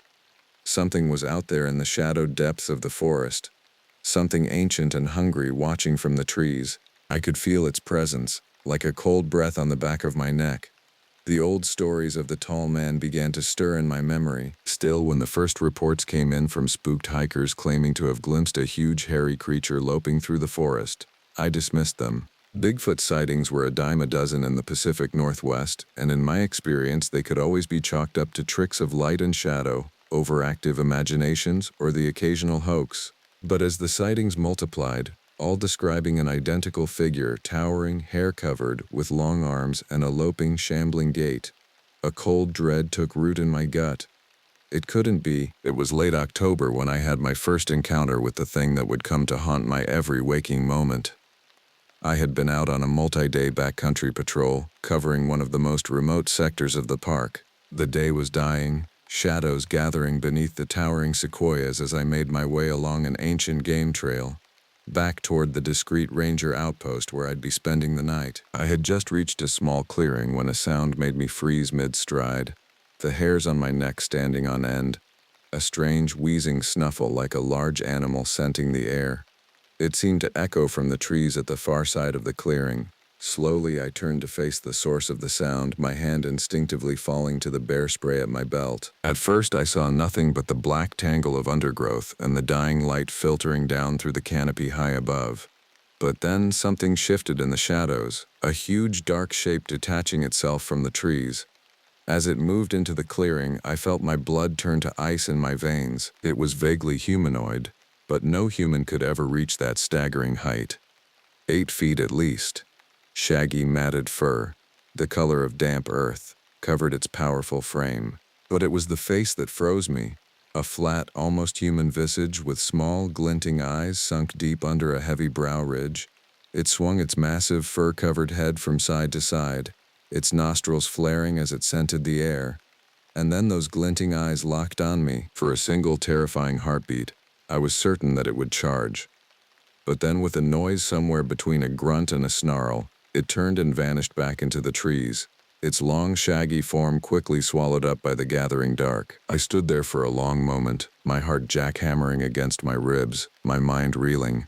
Every rational corner of my brain screamed that what I had just seen was impossible. And yet there was no denying the evidence of my own senses. No person in a costume could move like that, and even the most convincing Hollywood special effects couldn't capture the sheer primal dread that had washed over me in its presence. In a daze, I stumbled the rest of the way to the ranger outpost, my eyes constantly darting to the tree line, half expecting the hulking figure to come bursting out at me, but I reached the small cabin without further incident. Inside, I sank down into a chair, trembling, my mind whirling. After all these years, all the stories, could it really be? Had I just come face to face with the tall man himself? Sleep was a long time coming that night, and when it finally did, my dreams were haunted by visions of a huge fur-covered figure shambling through the misty forest, searching, always searching. And somehow I knew with terrible certainty that it was searching for me. The next week passed in a haze of dread and confusion. I threw myself into my duties with grim determination, trying to lose myself in the familiar routines of park maintenance and visitor assistance. But always at the back of my mind lurked the memory of that huge, shaggy figure in the clearing and the primal terror that had gripped me at the sight of it. I found myself jumping at shadows, whirling to face every snapped twig or rustle of leaves in the undergrowth. The once soothing cathedral hush of the redwoods now felt gravid with unspoken menace. And always the same question drilled at me: what did it want? I scoured every scrap of folklore I could find on the creature my people called Ichawayo, the tall man, the watcher in the woods. Some stories painted him as a prankster, a whimsical forest spirit prone to harmless tricks, but others spoke of a dark, ancient presence, something primal and malevolent that hungered for human blood. A cannibal spirit. As I pursued tale after unsettling tale, a sickening certainty began to coalesce in my heart. Perhaps the tall man was no mere folklore, no story to scare misbehaving children. If the legends were true, if this thing had really stalked the forests for centuries uncounted, then how many unwary travelers might have fallen victim to it over the years? Could it be the reason for the strange disappearances that plagued the park? And if so, why had it let me go? It was with these dark musings churning in my mind that I set out on another backcountry patrol. I had scarcely been able to let the deep woods out of my sight in the days since my sighting of the creature, as if by keeping it in view, I could somehow ward off further uncanny encounters. I had plotted a circular route that would take me through some of the most isolated reaches of the park, far from the well-maintained front country trails. A dense primal stillness hung over the forest, broken only by the occasional creak of branches high overhead, and the muted twitter of unseen birds. I hiked for miles without incident, seeing no other living soul. But slowly, subtly, I became aware of a rising sense of unease, a prickling certainty that I was being watched. I scanned the dense tangle of trees and ferns around me, but saw nothing, no flicker of movement, no lurking shadow, and yet I could not shake the feeling of eyes upon me. It was as if the very forest was aware of my presence, tracking my every step. As the light began to fade and I prepared to make camp for the night, I found myself wondering how many years, how many centuries the tall man might have spent in these very woods, learning them, watching them, until the forest itself had become a part of him and he a part of it. The thought sent a fresh shiver down my spine. That night I dreamed of the forest. In my dream I walked beneath the towering sequoias, my feet treading soundlessly over the carpet of fallen needles. The trees seemed to lean in close around me, their massive trunks forming a living wall that blocked out the sky. As I walked, I became aware of a presence at my back. Something huge and dark, keeping pace with me just out of sight. I could hear its breath, a low, wheezing rattle like wind through dead leaves. I wanted to turn, to face it, but my legs carried me forward as if of their own volition. The deeper I went into the forest, the darker it became until the trees were little more than black silhouettes crowding in around me, and all the while the presence at my back grew closer, its breath louder, until I could feel the heat of it on my neck. In the dream, I came to a sudden halt in a small clearing. Slowly fighting the terror that gripped me, I turned to face the thing that had followed me. But the shadows were too deep, and I could make out only a huge black shape looming over me like a thunderhead. I opened my mouth to scream, but no sound came out. And then I woke, my heart slamming against my ribs, my bedroll tangled around me. The rest of that patrol passed without incident, but the dream lingered, hanging over me like a pall. I was on edge, jumping at every sound, my eyes constantly scanning the undergrowth for any sign of the creature. When I finally returned to my cabin, I was exhausted, my nerves worn raw. I tried to lose myself in the never-ending tide of paperwork that came with the job, budget reports, trail maintenance schedules, incident logs, but always my mind circled back to the tall man and the growing certainty that I had not seen the last of him. As the days turned to weeks, I began to pore over the park's histories and archives, searching for any hint of the creature's presence. I found scattered accounts dating back decades, stories of hikers vanishing without a trace, of strange high, keening cries echoing from the deep woods at night, and always the recurring sightings of a huge, shaggy, man-like figure glimpsed at the edges of clearings or lurking in the shadows of the trees. But it wasn't just the stories that unnerved me. As I dug deeper, I began to uncover hints of a dark history stretching back far further than the park's founding. Tales passed down by the Yurok and Karuk tribes who had inhabited this land for generations uncounted before settlers ever arrived.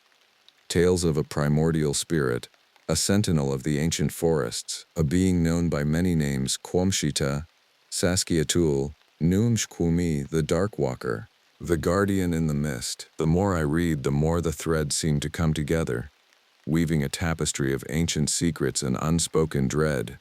Was it possible that the thing I had seen, the being that now haunted my every waking thought, was far older and more powerful than I had ever imagined? That the tall man was no mere legend, but a force of nature itself, something woven into the very fabric of these ancient woods? The thought filled me with a strange mix of awe and dread. Because if the creature was truly what the old tales claimed, then what chance did I or anyone have against it? The dreams continued, each more vivid and terrifying than the last. Night after night, I found myself wandering those shadow-haunted forests, always with the sense of some huge, unseen presence dogging my steps. I would wake shaking and sweat-drenched, my heart racing, the phantom sensation of hot breath on my neck lingering like a fever dream. My waking hours were little better. I threw myself into my work with a kind of desperate intensity, as if by burying myself in the mundane realities of park operations I could somehow keep the growing horror at bay.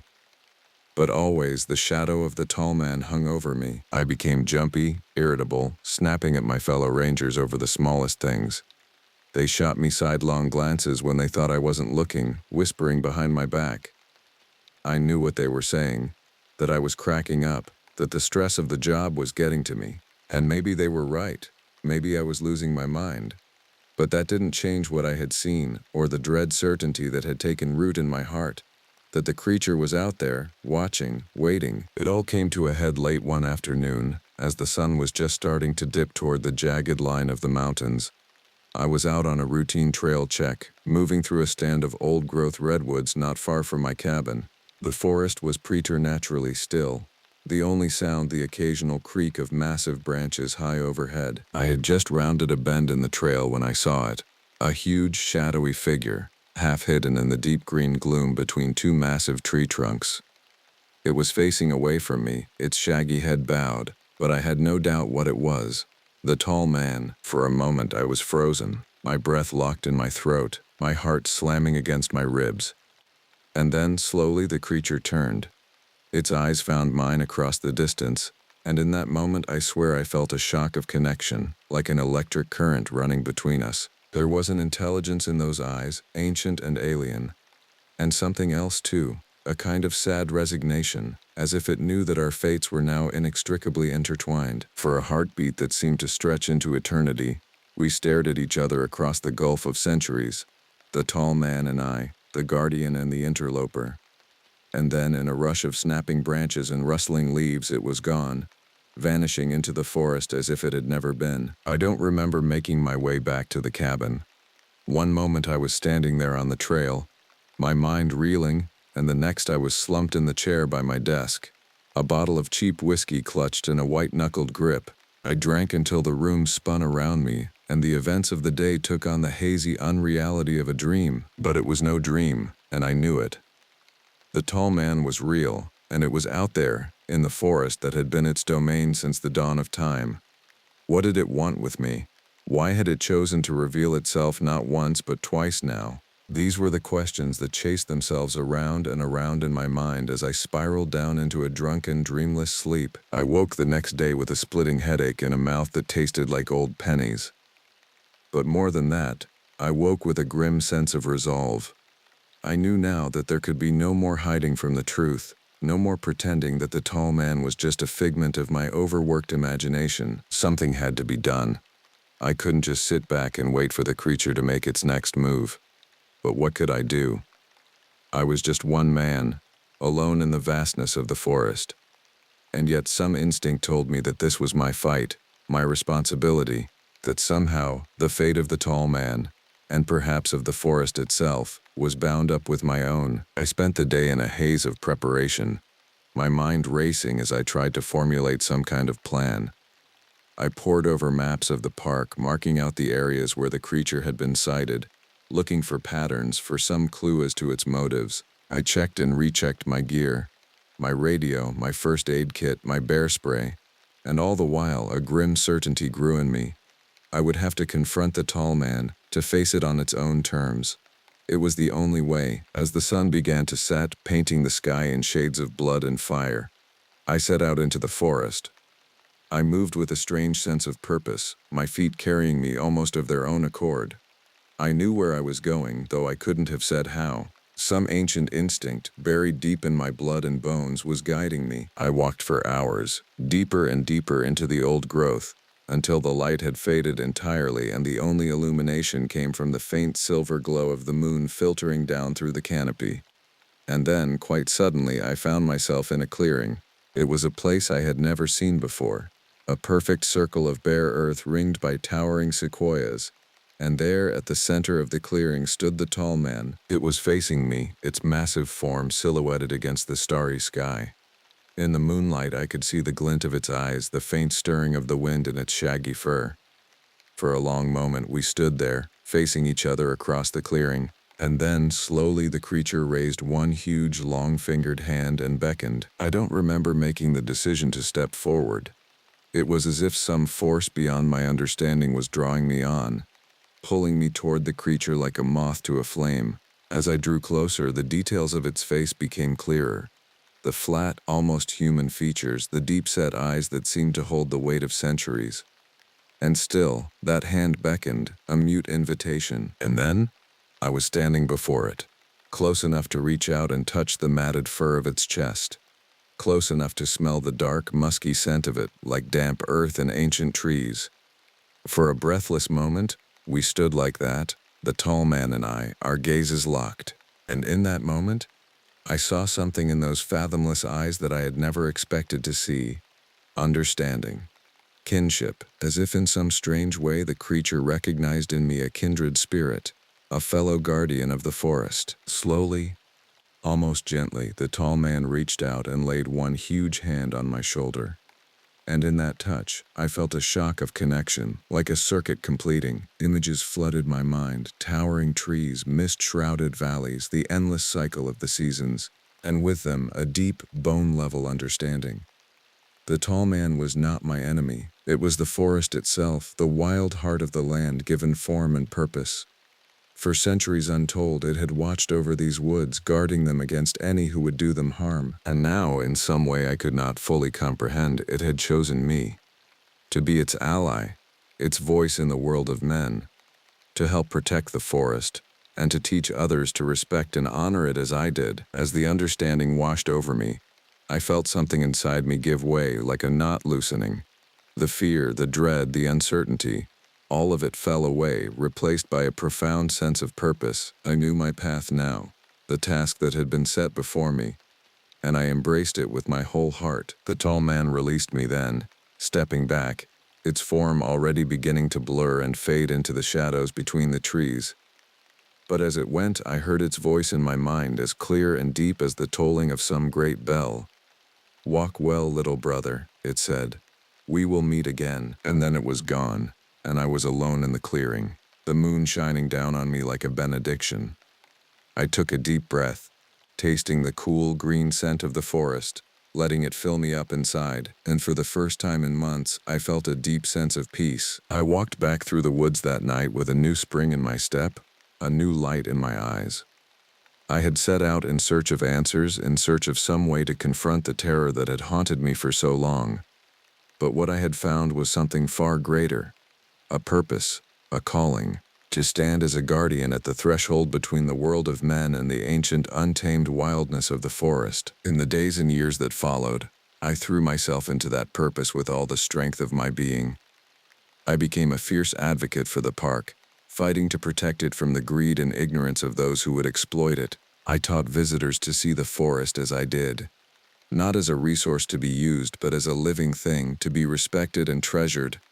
And always, in the deep green heart of the woods, I felt the presence of the tall man, watching, guiding, lending me its strength. I still walk the trails of Redwood National Park, still stand as a guardian at the gates of the wild, and sometimes in the twilight hush of the deep woods, I catch a glimpse of a tall, shaggy figure striding between the trees, and I smile, because I know that as long as we have guardians like the tall man, and like myself, the ancient forests will endure, watching over us all, as they have for centuries untold. The night was moonless and cold. In the beam of my headlamp, flurries swirled and danced like specters in the darkness. I trudged through the fresh powder, my snowshoes crunching with each labored step. As a park ranger in the Wenatchee National Forest, I was no stranger to harsh winter conditions. When the radio crackled to life with a report of lost hikers near Deception Pass, I knew it was on me to brave the elements and bring them to safety. But in 5 years patrolling these mountains, I had never felt a sense of foreboding like this. My name is Diami Kingfisher. I'm a member of the Yakima tribe, born and raised on a reservation just east of here. Growing up, I heard all the legends about the untamed wilderness beyond our borders, of dark creatures that roamed the forests, ancient and unknowable. The elders spoke in hushed tones about the tall man, a being who walked between worlds. But I never believed them, until now. The missing hiker's last known location was a remote alpine lake, 10 miles from the nearest trailhead. As I climbed higher, the snowfall grew blinding. The towering hemlocks creaked and groaned under the rising wind. More than once I thought I glimpsed a figure moving between the trees, an outline too tall to be human. The lake was frozen over when I reached it, just before dawn. No sign of the hikers. I called out until my voice went hoarse. Only the wind howled back. On the far shore, I spotted a flicker of light through the timber. A sense of unease crept down my spine, but I had a job to do. I set out across the ice. The light was a campfire, dwindling to embers. Tattered remnants of a tent flapped in the breeze. Packs and gear lay strewn about, caked in rime. The scene spoke to a panicked exodus, but from what I couldn't imagine, until I saw the tracks. They emerged from the tree line, a trail of bipedal prints, each as long as my forearm. They circled the abandoned camp once, then plunged off into the forest.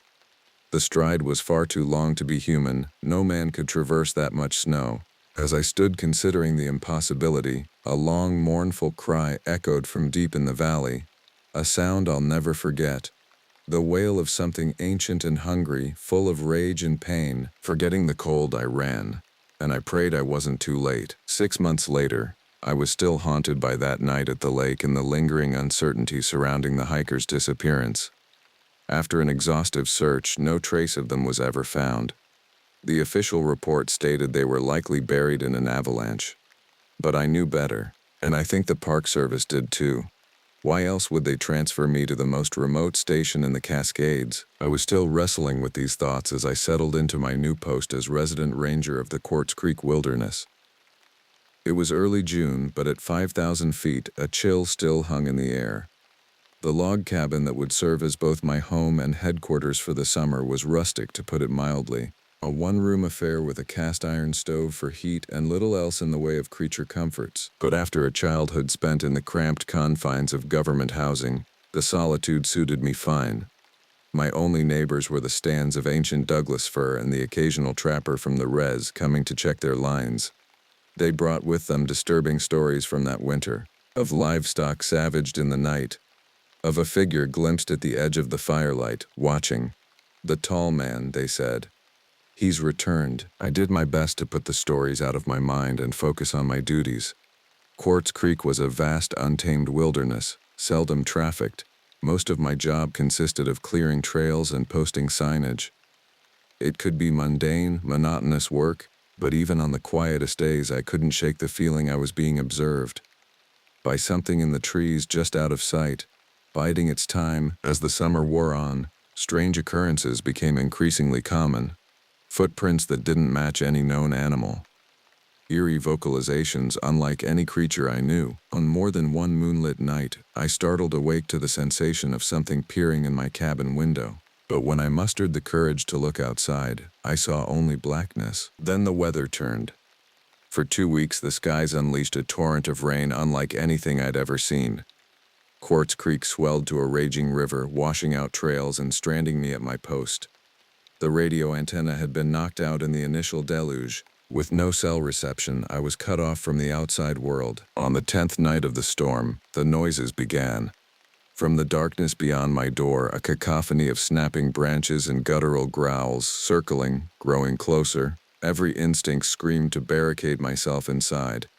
Instead, I loaded my service weapon and ventured into the night. The rain fell in icy sheets as I slogged through the quagmire of mud and tangled roots outside my cabin. My headlamp threw phantasmal shadows against the heaving tree line. But even in its feeble glow, I registered a scene of utter devastation. Several large cedar trees lay toppled on their side, uprooted by forces that defied comprehension. Claw marks, several inches deep, scarred their remaining kin. I ran my hand along one of the gashes, dread swelling in my gut. No common animal had done this, nor even an uncommon one like a grizzly. These gouges could only have been made by a creature of impossible size and strength, a monster. As if on cue, a throaty bellow rose from somewhere in the nearby canyon, echoing off the granite walls. The raw, primal sound of it turned my blood to ice water. The wail was at once a challenge and a lament, a cry of loss and loneliness as much as one of territorial fury. In its timbre I sensed an intelligence ancient and alien, and, most unnerving of all, a yearning. With a start I realized I recognized that haunting vocalization. It was the same howl of anguish I heard that fateful night at the frozen lake. The night everything changed. The night the tall man found me. Heart hammering, I spun and raced back into the cabin just as a massive, shadowy figure emerged from the tree line. Over the next several hours, I lay on the rough-hewn floor, gripping my rifle with white knuckles as the unknown entity outside rampaged through my small clearing. More trees splintered. Heavy footfalls crunched across gravel. At times, the log walls of the cabin itself shuddered under an immense weight, as if the intruder were testing for weaknesses, probing, hunting. As abruptly as it began, the siege lifted with the first light of dawn. Birds hesitantly started their morning songs, shattering the unnatural silence. But my ordeal was far from over. Emerging from my battered refuge, I found the surrounding area a war zone of broken limbs and muddy trenches. And there, leading from my doorstep back into the trailless wilderness, a path had been forged by something bipedal, something colossal. More unsettling than the footprints themselves was the orientation of them. Two distinct sets of tracks, one arriving and another departing. As if, after failing to reach me inside, the nocturnal visitor simply turned and wandered back into the dripping forest. But even so, I couldn't escape the feeling it wasn't a retreat. It was an invitation. My tormentor wanted me to follow into the deepest, darkest corner of this untouched land, where it lay waiting. Exhausted and unnerved as I was, I knew what I had to do. Stowing extra rations and ammunition in my pack, I set off into the gloom, following the oversized tracks of my stalker. If I had any hope of discovering the truth about that night at the lake, or any peace in the days to come, I would have to confront this mystery at its source. Even if it meant coming face to face with my darkest fears. The tracks led deeper into the ancient woods than I had ever ventured before. Within hours, the trail dwindled to nothing more than a faint game path, choked with devil's club and stinging nettles that left my shins bloodied and throbbing. Still, I soldiered on, a rising sense of trepidation warring with grim determination in my chest. As the light filtering down through the dense canopy faded from green to gray, I began to feel I had passed into a place outside of time, a primordial world unto itself. Here the rules and rhythms of nature had been rewritten by an intelligence far older than mankind. I first sensed the change in the sounds of the forest. The distant trills and chatters of songbirds, ever present in the deep wilderness, faded. In their place, an eerie stillness, broken only by the mournful sigh of wind in the high boughs. Even the insects went mute, as if the denizens of this untouched ecosystem could feel the presence of an apex being, a sovereign entity moving in their midst. The farther I journeyed into this shrouded domain, the more my thoughts turned unbidden to the tales of my ancestors. The legends of the Tall Man, a being who was said to walk between worlds. Growing up on the reservation, such stories were a constant presence around the bonfire, recounted by the elders in hushed, reverent tones. But I had never lent them much credence, until now, stalking through the lengthening shadows of a haunted wood, retracing the path of the impossible. According to the old myths, the Tall Man was less a single individual, and more a manifestation, a liminal presence, neither fully spirit nor flesh. Some described him as a guardian, watching over the wildlands from his home between realms. To others he was a trickster, appearing to solitary travelers only to lead them astray, never to be seen again. And in the darkest renditions, the Tall Man was something altogether more sinister, an ancient hunger from the time before time, waiting for the unwary to stray into his domain. A sudden snap of branches pulled me out of my reverie.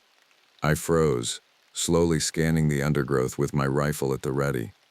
There, maybe 30 yards out, a flicker of motion between the cedar trunks, a shadow too big to be cast by any beast that walks on four legs. In a moment, it was gone. But I knew with sinking certainty I was no longer the only thinking creature in this primeval wood. Forcing down my dread, I crept onward into the gloom, my senses straining against the murk. The unseen presence shadowed me as I went, never revealing itself fully but always there.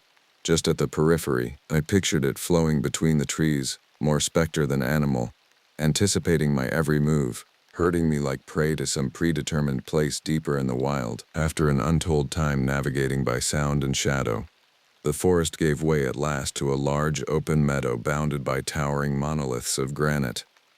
A hidden declivity, unreachable except through the dense wilderness I had just traversed. And there, at the center of the glade, a sight that turned my knees to water and filled my heart with awe. A ring of standing stones twice the height of a man, weathered and ancient, arranged in a pattern that bespoke meaning beyond my comprehension. Within the circle, a barren patch of earth, as if the very soil had been scorched by the presence of the other. And all around, scattered across the gnarled roots and mossy boulders, bones. The remnants of elk and deer picked clean. My gaze fell on a sun-bleached human skull, half obscured by creeping lichen. Realization, cold and leaden, sank into my marrow. I was not the first hunter to wander this secluded grove, nor would I be the last, if the being that called it home had its way. For I knew now with inexorable certainty that I looked upon the lair of the tall man, and that he had been anticipating my arrival for a long, long time. As I stood in muted reverence at the threshold of the stone circle, a palpable aura of ancient power and watchfulness hung in the air. The forests surrounding the incongruous ring of monoliths seemed to recoil from their presence, the reaches of branch and bramble halting abruptly, as if an invisible barrier forbade the chaotic growth of the wood from intruding on this sacred space. Fear entwined with awe in my thoughts as I stepped over that unseen line and into the haunted sward.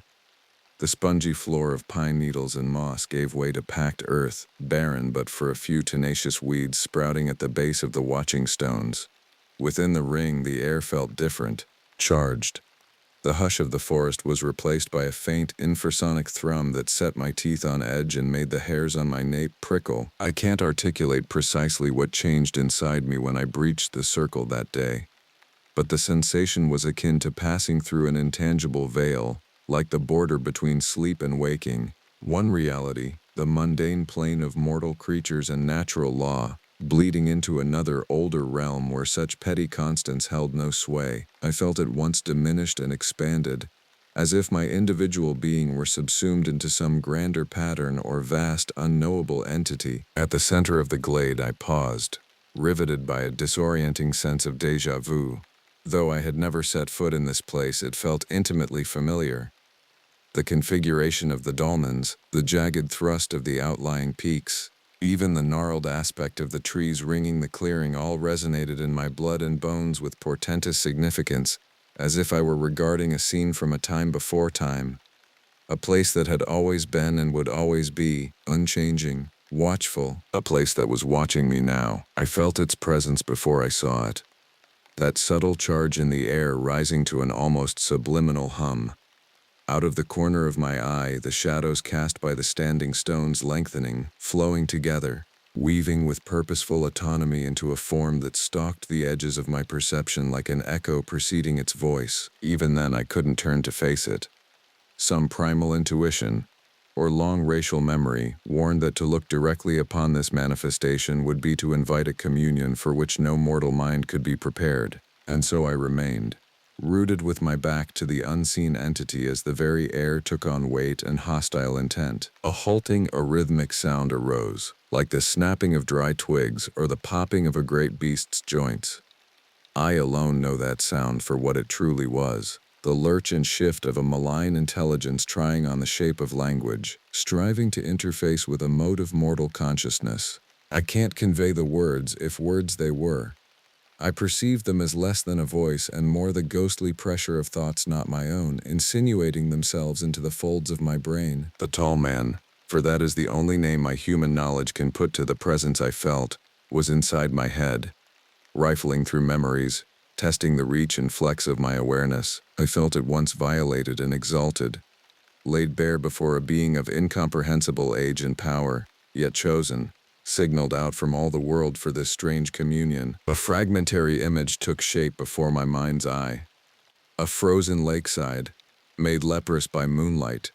Two frail hooded figures huddled against the cold, dwarfed beneath the aspect of a looming shadow. I knew them then for the lost hikers, subjects of so many fruitless searches and haunted nights. They had wandered far off trail to this lonely place, seeking respite from a storm.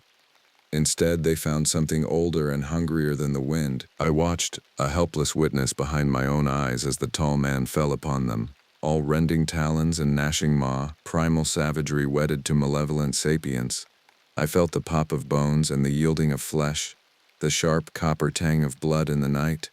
They never even had time to scream. No sooner had this grisly vision imparted itself than it was subsumed by another.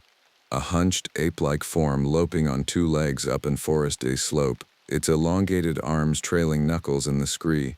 The blurred motion of a biped moving far too quickly for its bulk, traversing great swaths of wilderness with an easy ground-eating stride, and in the mind behind the fathomless eyes a relentless pull, an alien yearning that defied easy categories, a terrible aching need. In an instant, I saw through the eyes of the monstrous figure, felt the cool earth beneath my calloused soles, the wind in my shaggy mane, the smells of the forest, redolent with life, and before me, a beacon, a presence burning bright in my consciousness like an unquenchable flame. I knew it for what it was. Kin yet not kin. A possible answer to the question howling in my blood. For a single stretched moment I understood the totality of the tall man. His origins lost in the abyss of prehistory, the solitude of an endless unlife in the shadows, and most of all the loneliness, that pit of yawning lack where another of his kind should be. Only the sudden prick of hot tears snapped me back to myself. I stood alone and shivering in the center of the stone circle, my face wet and vision blurred. Half crouched before me, the tall man regarded me with eyes like chasms in the fabric of reality, billowing and contracting at the edges of perception, the mind within a maelstrom of conjecture and memory, drawing on a courage I didn't know I possessed. I met that abyssal gaze with as much compassion as I could muster, because I saw now that the depredations of the creature, the vanished hikers and slaughtered livestock, were not the work of malice or demonic hunger. They were an attempt, however crude and cruel, to slake an existential thirst, to find kinship in a world that had forgotten its kind. I understand, I said, my voice shaking. I know what it is to feel alone. The tall man's form shivered, contracting to a core of solid shadow. A low, ululating moan split the glade, a sound more of mourning than threat. In that moment, I knew I was being afforded a rare gift, a window into an incomprehensible being's pain and privation, and with that knowing came a daunting opportunity. I cannot be the answer you seek, I continued as gently as I could. You and I, we were not meant to walk the same path, cannot give each other the companionship we both crave. At this, the creature seemed to diminish, pulling in on itself like a collapsing star. The weight of its regard on me lessened, though did not entirely abate. A mournful keen hung in the air between us. But that doesn't mean you need to be alone, I added hastily. Somewhere out there, maybe hidden away in places like this, there are others of your kind, scattered, solitary, as desperate for reunion as you are. I took a shaky step forward, hardly believing my own boldness. But some instinct told me the tall man would not harm me now, that I had passed some critical point in our exchange and emerged, if not as a friend, then no longer prey. Go and find them, I said, my voice barely more than a whisper. Make your own path, and leave us to ours. For a long moment the forest hung suspended in the specter's silence. Then between one blink and the next, the apparition was gone. Only a swirl of mist marked its passage into the deeper wilderness. I am not too proud to admit I wept then, for the lonely creature, for myself, and for the yawning gulf between all thinking beings, whatever shape they might take. But even in my sadness, I felt a kernel of hope, a faith that even the most solitary soul might yet find its way home. I couldn't tell you how long I lingered in that hushed glade following my encounter with the tall man. Minutes? Hours? Time seemed to obey different masters in that haunted space. But eventually my leaden feet carried me to the edge of the circle, where the reaching shadows of the great firs welcomed me back into the world of mortal creatures and earthly concerns. The trek back to my cabin passed in a blur of fading light and clamoring thoughts. So much of what I had experienced defied rational analysis. The sudden awful intimacy of the tall man's mental communion, the bone-deep assurance that I had brushed up against a power both older and more vital than anything in my philosophy.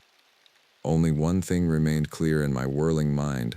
I had been marked by the encounter, changed on some fundamental level, and nothing would ever be quite the same. It was full dark by the time I caught sight of my cabin through the veil of trees, its oil lamps burning like beacons against the gloom. But to my surprise, I spotted a second light moving amid the fixed glow, the swinging beam of a flashlight accompanied by the crunch of tires on gravel. Someone was there waiting for me. Exhaustion and trepidation warred in my breast as I emerged into the clearing, a hail on my lips. My words died as I took in the scene. An olive Park Service Jeep idled in the drive, emblazoned with the crest of the Wenatchee Command, and standing beside its open door. "Rob?" I said, disbelieving. My old patrol partner looked up from cinching his utility belt, his cragged face split by a relieved grin. He opened his arms to me, and on some instinct I collapsed into them, a drowning man clinging to a spar. "Thank God," he said into my hair. "When you didn't respond on the radio, with the weather we've been having." I pulled back, studying his face as if to memorize it. In the stark shadows of the flashlight, his visage was a welcome point of solidity, of human connection achingly needed. "What are you doing here?" I asked. "Got word from a trapper coming out of the bush this morning," Rob said. He was spooked, half out of his mind, babbling about some huge creature stalking the valley. "Couldn't raise you on the horn after, so I thought." He trailed off, his gaze taking in my disheveled state, the rents in my clothing, the haunted cast of my eyes. But he didn't press, just laid a steadying hand on my shoulder, and in that moment I loved him for it, for the simple animal comfort of his presence. "I got here as quick as I could," he finished lamely. "Looks like you've had a time of it." I nodded, not trusting myself to speak. My thoughts shied from the prospect of trying to put words to all I had seen and experienced. In that moment, all I wanted was to fall into my bunk and let the oblivion of sleep dull the edge of my overfull mind. "You could say that," I managed. "But I'm all right. Or I will be." "Diami?" Rob said, his voice loaded with unspoken questions. "On the ride out I passed some tracks. Huge ones, like nothing I've ever seen. Do you?" "No," I preempted him, an image of the tall man's ancient eyes flashing across my mind's eye. "No more tonight. I just need to rest." To his credit, Rob didn't argue, just walked me to my door with a steadying arm and a silent promise to remain on watch while I collected myself. As I sank onto my mattress, eyes already fluttering closed, a deep, resonant sound echoed from the high ridges, an atavistic call that bypassed the ears to shudder the heart within the chest. To Rob, it must have sounded like the cry of some wild beast, a thing to be feared or driven off. But I knew it for what it was, a farewell, a benediction carried down from the high, lonely places where myth and mortal minds touch the infinite. In that moment, as sleep rose up to claim me, I felt a peace settle over my soul. The peace of knowing the world is bigger and stranger than any philosophy dreamt of. That even in the depths of our isolation, we're none of us truly alone. And though we may walk separate paths, our fates, human and other, are inextricably linked. That knowledge I carried with me out of the darkness, and into all the days ahead, bright with promise and prickling with secrets still to be discovered in the nighted corners of our living world. The crisp autumn air bit at my face as I hoisted my backpack and stepped onto the trailhead. Dry leaves crunched under my boots, the only sound in the still forest. I was finally doing it, a solo week-long hike along a remote stretch of the Appalachian Trail to clear my head and escape the stresses of daily life. As a 32-year-old accountant from Cleveland named John Whitefeather, I had been saving up vacation days for over a year to make this trip a reality. Saddled with student loan debt and a monotonous 9-to-5 job, I desperately needed to get away from it all and challenge myself in the wilderness, my happy place since I was a Boy Scout. With meticulous planning, I had mapped out my route, packed all the necessary gear and supplies, and felt confident in my outdoor skills. But even as I strode down the path, a strange sense of unease crept over me, as if the trees themselves were watching my every move. I shook it off, blaming it on jitters from too much coffee and not enough sleep. Little did I know, that feeling was an omen of the terror to come. The first few miles flew by pleasantly as golden rays filtered through the canopy of fiery leaves. The air smelled of rich earth and wood smoke from a distant cabin. I stopped to appreciate the small wonders: a scurrying chipmunk, a particularly vibrant red maple, the soothing babble of a creek. Out here, it was easy to forget the worries and responsibilities of the civilized world. As dusk approached, I reached a small clearing ideal for making camp, with a flat area for my tent and a ring of stones for a fire pit. After setting up camp and cooking a satisfying meal of rehydrated beef stew, I sat by the crackling fire, mesmerized by the dancing flames. Above, the night sky shimmered with more stars than I had ever seen, the Milky Way a glowing band across the heavens. I felt at peace, miles from the nearest human, surrounded by the simple beauty of nature. Then a twig snapped in the darkness beyond the reaches of my little circle of firelight. I sat up straight, my heart suddenly thumping. It was probably just a deer or raccoon, I told myself, annoyed at my jumpiness. But some primal instinct kept me on high alert, watching the impenetrable black between the trees. Another snap, followed by a strange huffing noise. I slowly reached for the flashlight beside me, my breath shallow. I flicked it on and waved the beam across the tree line. The light caught a pair of large eyes glowing in the night, but they were far too big to belong to a deer. The thing blinked, and in a flash of brown fur, disappeared into the forest. A chill ran through me. It couldn't be. I barely slept that night, startling awake at every nighttime noise, gripping my flashlight like a security blanket. At first light, I examined the area where I had seen the eyes, finding no clear tracks but a few broken branches that could have been the result of an animal passing through. Part of me wanted to turn back, spooked by whatever I had witnessed. But I had planned this trip for so long, and my pride couldn't handle giving up one night in. I was being ridiculous, I reasoned, letting childhood campfire stories get the best of me. With renewed determination, I broke camp and got back on the trail. As I hiked, though, I couldn't shake the eerie sensation of being watched. The forest around me was eerily quiet. No bird calls, no skittering squirrels, just a heavy silence broken only by my own footfalls and labored breathing on the inclines. The hairs on the back of my neck stood up, and I found myself checking over my shoulder every few minutes. "Get it together, John," I scolded myself. By afternoon, I reached a particularly dense and gnarled section of forest. The trees here were ancient, their branches twisting together into a canopy that blotted out much of the light. Even in the early afternoon, it felt like twilight. I consulted my trail map with a growing sense of frustration. I should have crossed a gravel Forest Service road by now, but there was no break in the trees. The map clearly showed the road intersecting the trail, but in reality it was nowhere to be seen. I continued on, figuring I must have just underestimated my hiking speed. But an hour later there was still no road, and the trail began to peter out, becoming increasingly overgrown and hard to follow. I fought rising panic as I realized I was lost in this primeval stretch of forest. My compass seemed to waver erratically, unable to find true north. GPS was non-existent this far out. I was utterly turned around and alone, with daylight waning. A thunderous crack shattered the quiet, and I nearly leapt out of my skin. In the distance, a massive tree had fallen, though there was no wind. Then the snapping and cracking continued, moving closer, as if something huge were headed straight for me, ripping through the underbrush. I ran. Branches whipped at my face as I sprinted blindly, my pack slamming against my back. I had to get away from that sound, from whatever was big enough to topple trees. My lungs and legs burned as I stumbled over roots and rocks, fleeing deeper into the forest. In my haste, I didn't see the steep embankment until it was too late. The ground disappeared beneath my feet and I tumbled head over heels down the sharp incline in a confusion of falling leaves, snapping twigs, and blinding pain. When I finally crashed to a stop, everything went black. The last thing I heard before losing consciousness was a guttural, undeniably human scream. I woke in pitch darkness to the distant sound of two voices shouting in a language I didn't recognize. Disoriented, I felt earth and decaying leaves beneath my fingers. I sat up and pain lanced through my skull. The voices were getting closer.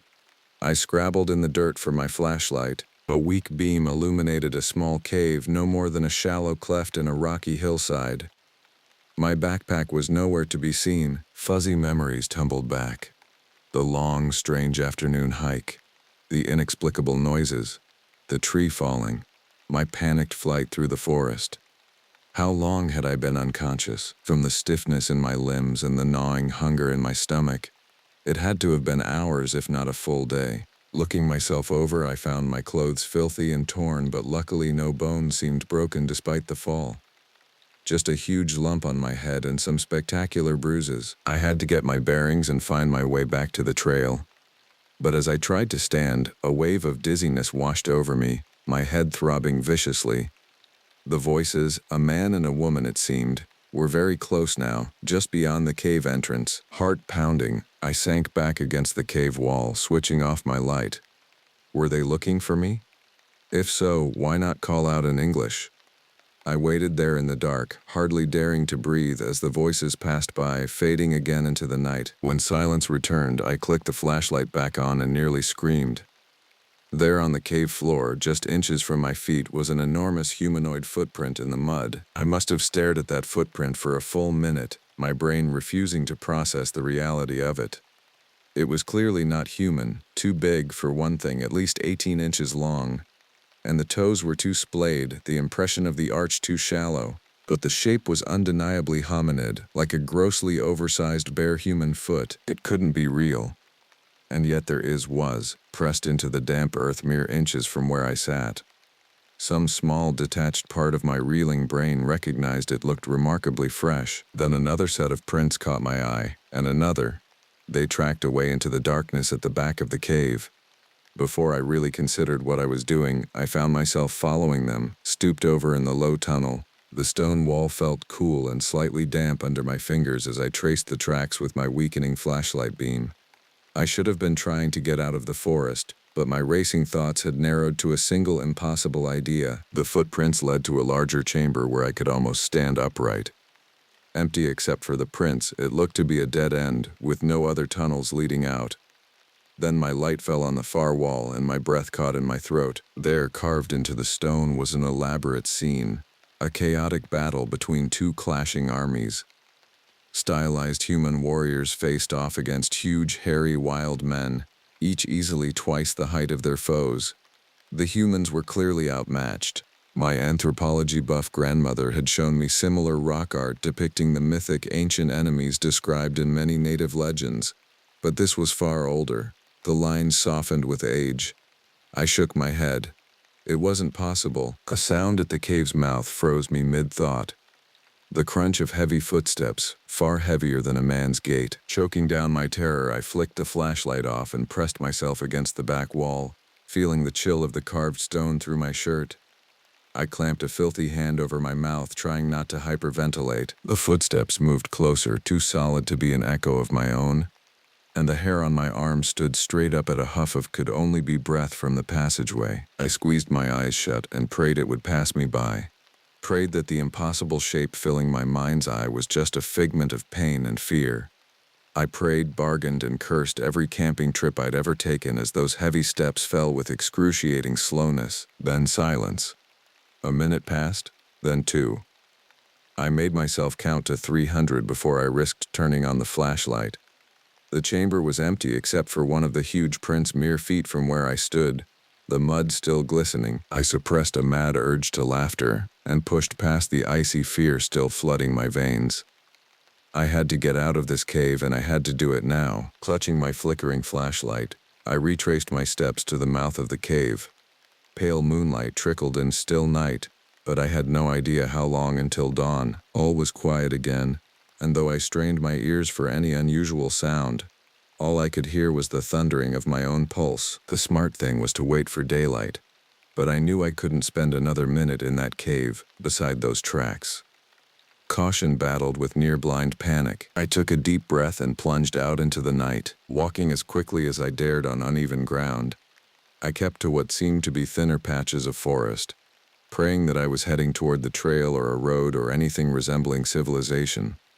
Rationally, I knew I should find shelter and wait for daylight to get my bearings, but the drive to put distance between myself and those footprints overwhelmed reason. Every shadow morphed into man-shaped figures in my peripheral vision, but when I whipped around to look, there was nothing.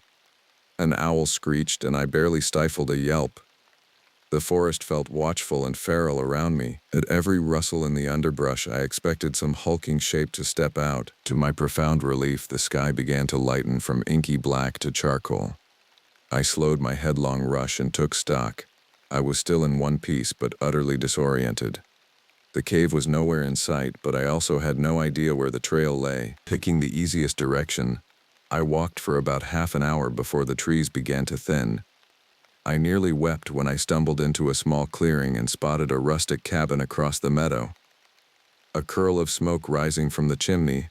I wasn't alone. Breaking into a limping jog, I crossed to the cabin. It was made of weathered gray logs, with a small porch and one shuttered window. I clambered up the steps and pounded on the door. "Hello? Is anyone there? I need help." My voice cracked with exhaustion and relief. No response. I tried the handle. Unlocked. I stepped cautiously inside, calling out again. The one-room interior was dim, lit only by the dying embers in a stone fireplace. Furs and pelts lined the walls and covered the dirt floor. A rough-hewn table held what looked like stone tools, and there in the corner was my red backpack. That was when I noticed the smell, a rank, wild musk that set something off deep in my lizard brain.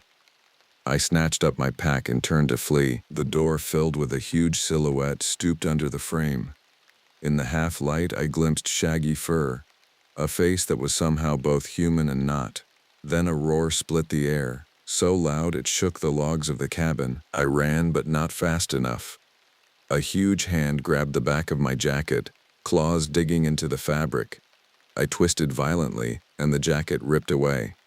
I burst out the door, tumbling off the porch and sprinting for the trees as fast as my battered body would carry me. Another roar sounded behind me, spurring me on like a shock to the nerves. I ran until the breath sobbed in my throat and my heart felt like it would explode. I ran, and the creature did not follow. By some miracle, I found a gravel Forest Service road and followed it for miles, far longer than my map had indicated any road should go. I limped along on blistered feet, my mind spinning with what I had seen and still reeling with denial, but I couldn't unsee the footprints or the figure in the doorway. Even as my logical brain tried to insist it wasn't possible, I knew what I had witnessed. Late in the afternoon, I rounded a bend to find an old Jeep pulled over on the shoulder, hazard lights blinking. I nearly collapsed in the middle of the road, so profound was my relief. This far out, it was clear I knew no normal human was prepared for this eventuality. The older man in ranger greens who leapt out to steady me looked only a little less shocked than I felt. "Good Lord, son, what happened to you?" he asked as he helped me around to the passenger seat. As he gave me a bottle of tepid water from a case in the back, I found myself pouring out the whole story. To his credit, he didn't interrupt, even at the most unbelievable parts. He just nodded and waited for me to finish, his weathered face grim. When I got to the bit about the cabin and the creature, he sighed heavily. "I was afraid of this," he said. "You're not the first to see it, but you are the first to get away." He shook his head as if shaking away the implications. "There have been stories forever in these parts. The natives say those things have been here for centuries, long before the first Europeans set foot here. They keep to the deep forests, usually." "So you believe me?" I asked, hardly believing what I was hearing. "The government knows these creatures are out here?" "Some of us suspect. Tracks found by hikers, trailside shelters smashed to splinters, sightings by backpackers so scared they leave all their gear behind. There's a reason this part of the park is closed to campers most of the year." I shuddered, the guttural roar still echoing in my ears. "Why haven't you warned people? Why isn't this public knowledge?" The ranger gave a humorless laugh. "Can you imagine the panic? The logistical nightmare if we closed off a tenth of the nation's forests for a threat most people won't believe exists? No, it's better this way. We minimize risk where we can, but some things," he sighed again, "some things we just have to live with not fully understanding, I suppose." We drove the rest of the way to the ranger station in silence as I tried to wrap my head around the fact that creatures straight out of folklore were real, and the ranger's calm acceptance of that fact. It wasn't a new discovery to him, which shook me even more than the footprints or brief terrifying glimpse of the thing in the cabin doorway. As I stumbled into the rustic station, the ranger clapped a gentle hand on my shoulder. "Go home, son. Be grateful you made it out, and don't go looking for answers you're not ready to find." I caught a flight back to Cleveland that night, still shaky and jumping at shadows. It took weeks before I stopped watching the tree line, before I could fall asleep without seeing those inhuman eyes. I never went camping again. But sometimes, in a crowd or passing a stranger on the street, I would catch a whiff of that same wild, musky scent that had filled the cabin, and I would remember that we share this world with things beyond our understanding.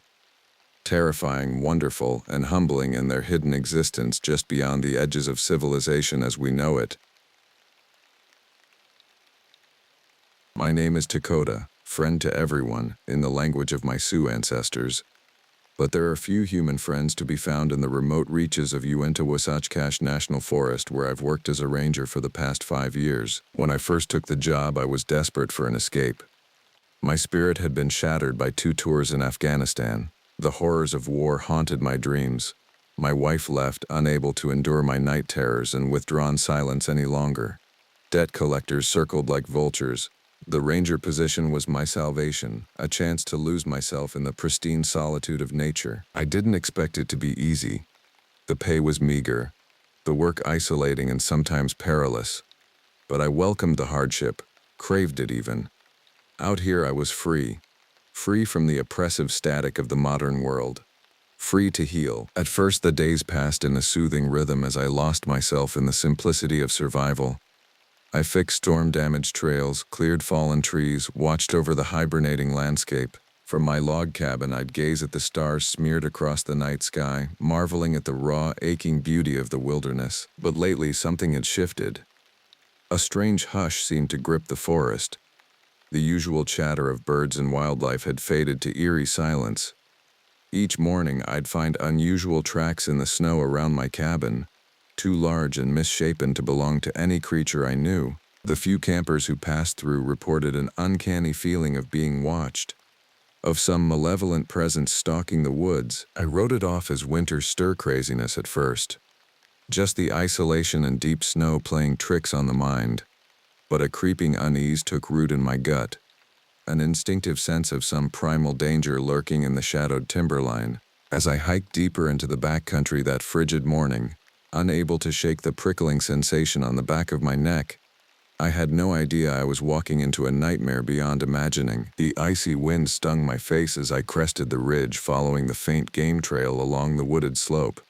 The snow-capped peaks of the high Uintas gleamed beneath a leaden sky stretching out to the western horizon. The lonely grandeur of this place still held me in its spell, even as foreboding crept like poison ivy up my spine. All week, more reports had filtered in. Campers abandoning their sites in the middle of the night after hearing unearthly screams, strange bare footprints in the snow too large to be human, backpackers stumbling out of the woods gibbering about glimpsing something huge and hairy loping through the trees, something that was not quite animal nor man. The sightings made my skin crawl. Old tribal legends my grandfather told me surfacing from memory like drowned corpses, tales of a wild man-beast that stalked the sacred hunting grounds. According to the elders, it stood 10 feet tall, reeked like rotting meat, and preyed on unfortunate souls who wandered too deep into its domain. The white settlers later bastardized the story into the myth of Bigfoot, but my people knew the truth. It was a vengeful spirit, a skinwalker summoned by shamans to destroy those who desecrated the earth. I tried to dismiss the stories as campfire hokum, just backwoods superstition from a bygone era. But a primitive part of my brain, encoded with the collective memory of my ancestors, screamed a warning. "Something's out there," it whispered insistently. Something old and dark and hungry. As I rounded a switchback, I froze. Ahead on the trail, the pure snow was marred by an enormous footprint. My heart pounded against my ribs as I knelt to examine the impression. Easily 2 feet long and half as wide, the track showed 5 splayed toes tipped with claw marks. The edges were crusted with ice, fresh. A twig snapped in the forest to my right. I jerked upright, searching the gloomy tangle of branches. Shadows pooled between the pines, black as spilled ink. The air throbbed with a heavy, watchful silence. Slowly I reached for the bear spray holstered at my belt. Then I heard it. A low guttural huffing. A rancid stench wafted on the breeze, the fader of old blood and rotting flesh. I squinted into the trees and glimpsed something big moving between the trunks, its shaggy outline blending with the shade. I blinked and it vanished, leaving me to wonder if my eyes were just playing tricks. But the rank odor and eerie silence remained. Deep in my bones, I knew the legends were true. The creature was real, and it was watching me, waiting. Heart thudding, I turned and began retracing my steps as swiftly as I dared. I needed to radio the ranger station, shut down the campgrounds, call in backup. In the pit of my stomach, I knew a confrontation loomed. One I was not entirely sure I would survive. You can't be serious, Dakota. Chief Ranger Rick Donovan leaned back in his chair and folded his arms, bushy salt and pepper eyebrows scrunched together. I stood on the faded carpet before his desk, still shaking from my encounter in the woods. I'm telling you, something's out there, I insisted. The tracks, the smell. I've never seen anything like it. We need to shut down the park and call Fish and Game. And tell them what? Donovan sighed. That Bigfoot is prowling around? We can't close the preserve based on a few hysterical camper reports and some weird tracks. Who knows what made them? Could have been a bear with a deformity. It wasn't a bear. My jaw clenched. You haven't been out there, haven't felt the wrongness. Look, I know you've been through a lot. Donovan's expression softened fractionally. Your tours in the Middle East, the divorce, money trouble. That much isolation can mess with a man's head. I'm not crazy. I'm not saying you are. But you know the kind of flack we'll catch if word of this gets back to the suits at the regional office. We need solid proof before we do anything rash. Donovan's political side was showing. I bit back my frustration, knowing it was futile. The Chief Ranger was an administrative creature at heart, more concerned with budgets and public relations than listening to the intuition of a lone ranger. All right, I ground out. I'll get you proof. The sun dipped below the snow-dusted pines as I guided my battered Forest Service pickup along the winding access road. My knuckles were white on the steering wheel, my muscles wire-taut. Since my return, I'd rifled through my grandfather's yellowed journals, seeking any scrap of information about the creature legend. One particular passage chilled me to the marrow. The skinwalker is most active in the dark of the moon, when its power waxes full. Beware the deep woods on these blackest of nights. The new moon was tonight. I parked at the trailhead and switched off the ignition. In the sudden silence, the darkness pressing against the windows seemed alive. Hungry. Grabbing my pack from the passenger seat, I stepped out into the icy night air. I shrugged into my thickest parka and slung my father's old hunting rifle over one shoulder, the weight familiar and reassuring. Flicking on my headlamp, I set off into the whispering pines, determined to uncover the truth. But even as I hiked, an insidious voice in the back of my skull mocked my efforts. You're chasing a myth, it sneered. There's nothing out here but trees and shadows. You've lost your mind out here, just like Donovan said. With each passing step, my doubts grew, blackening my thoughts like a creeping blight. Until I smelled it again, the stench slammed into me. A putrid wave of decay laced with an inhuman muskiness that made my gorge rise. I whirled, probing the darkness with my headlamp as the odor engulfed me, thick as cobwebs. The beam sliced over gnarled trunks and skeletal branches. At first I saw nothing, then the shadows moved. A huge blurred shape detached from the black tree line and shambled into the open. My heart seized painfully. The creature stood at least 8 feet tall, its form draped in matted fur the color of old blood. Powerful digitigrade legs ended in those long splayed feet. Its barrel chest tapered to a protruding stomach covered in pale, ropey scars. Thick arms hung nearly to its knees, the long-fingered hands tipped with black claws. But it was the head that froze the breath in my lungs. It was vaguely wolfish, with a long muzzle and pointed ears. Jagged fangs gleamed from its open jaws, each one as long as my thumb. The eyes glowed yellow, alight with a feral, cunning intelligence. As the creature lumbered closer, a growl rumbled up from its cavernous chest, setting my back teeth to vibrating. My hands moved of their own volition, raising the rifle and clicking off the safety. The creature paused. Then its lips skinned back from its fangs in what could only be described as a smile. "Welcome," it said, in a voice like boulders grating together. "I've been waiting for you." I wish I could say I faced the creature with steely courage, that I stood my ground like the warriors of old and leveled my weapon without a tremor. The truth is, I stood paralyzed as the impossible beast padded toward me, the stench of its body choking the frigid air. "What are you?" I managed to rasp. The creature made a slow, almost languid gesture with one clawed forepaw. "You know what I am, Dakota, son of Heliku, grandson of Inepe. The knowledge sings in your blood, even if your so-called civilized mind denies it. It knew my lineage." "Impossible." The creature's yellow eyes glowed like twin flames. "I have existed since before your people walked these lands. since before the great glaciers ground the mountains to dust.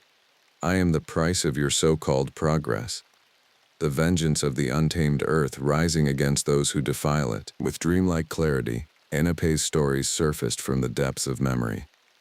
The warnings passed down through generations. Skinwalker, I breathed. The creature inclined its great shaggy head.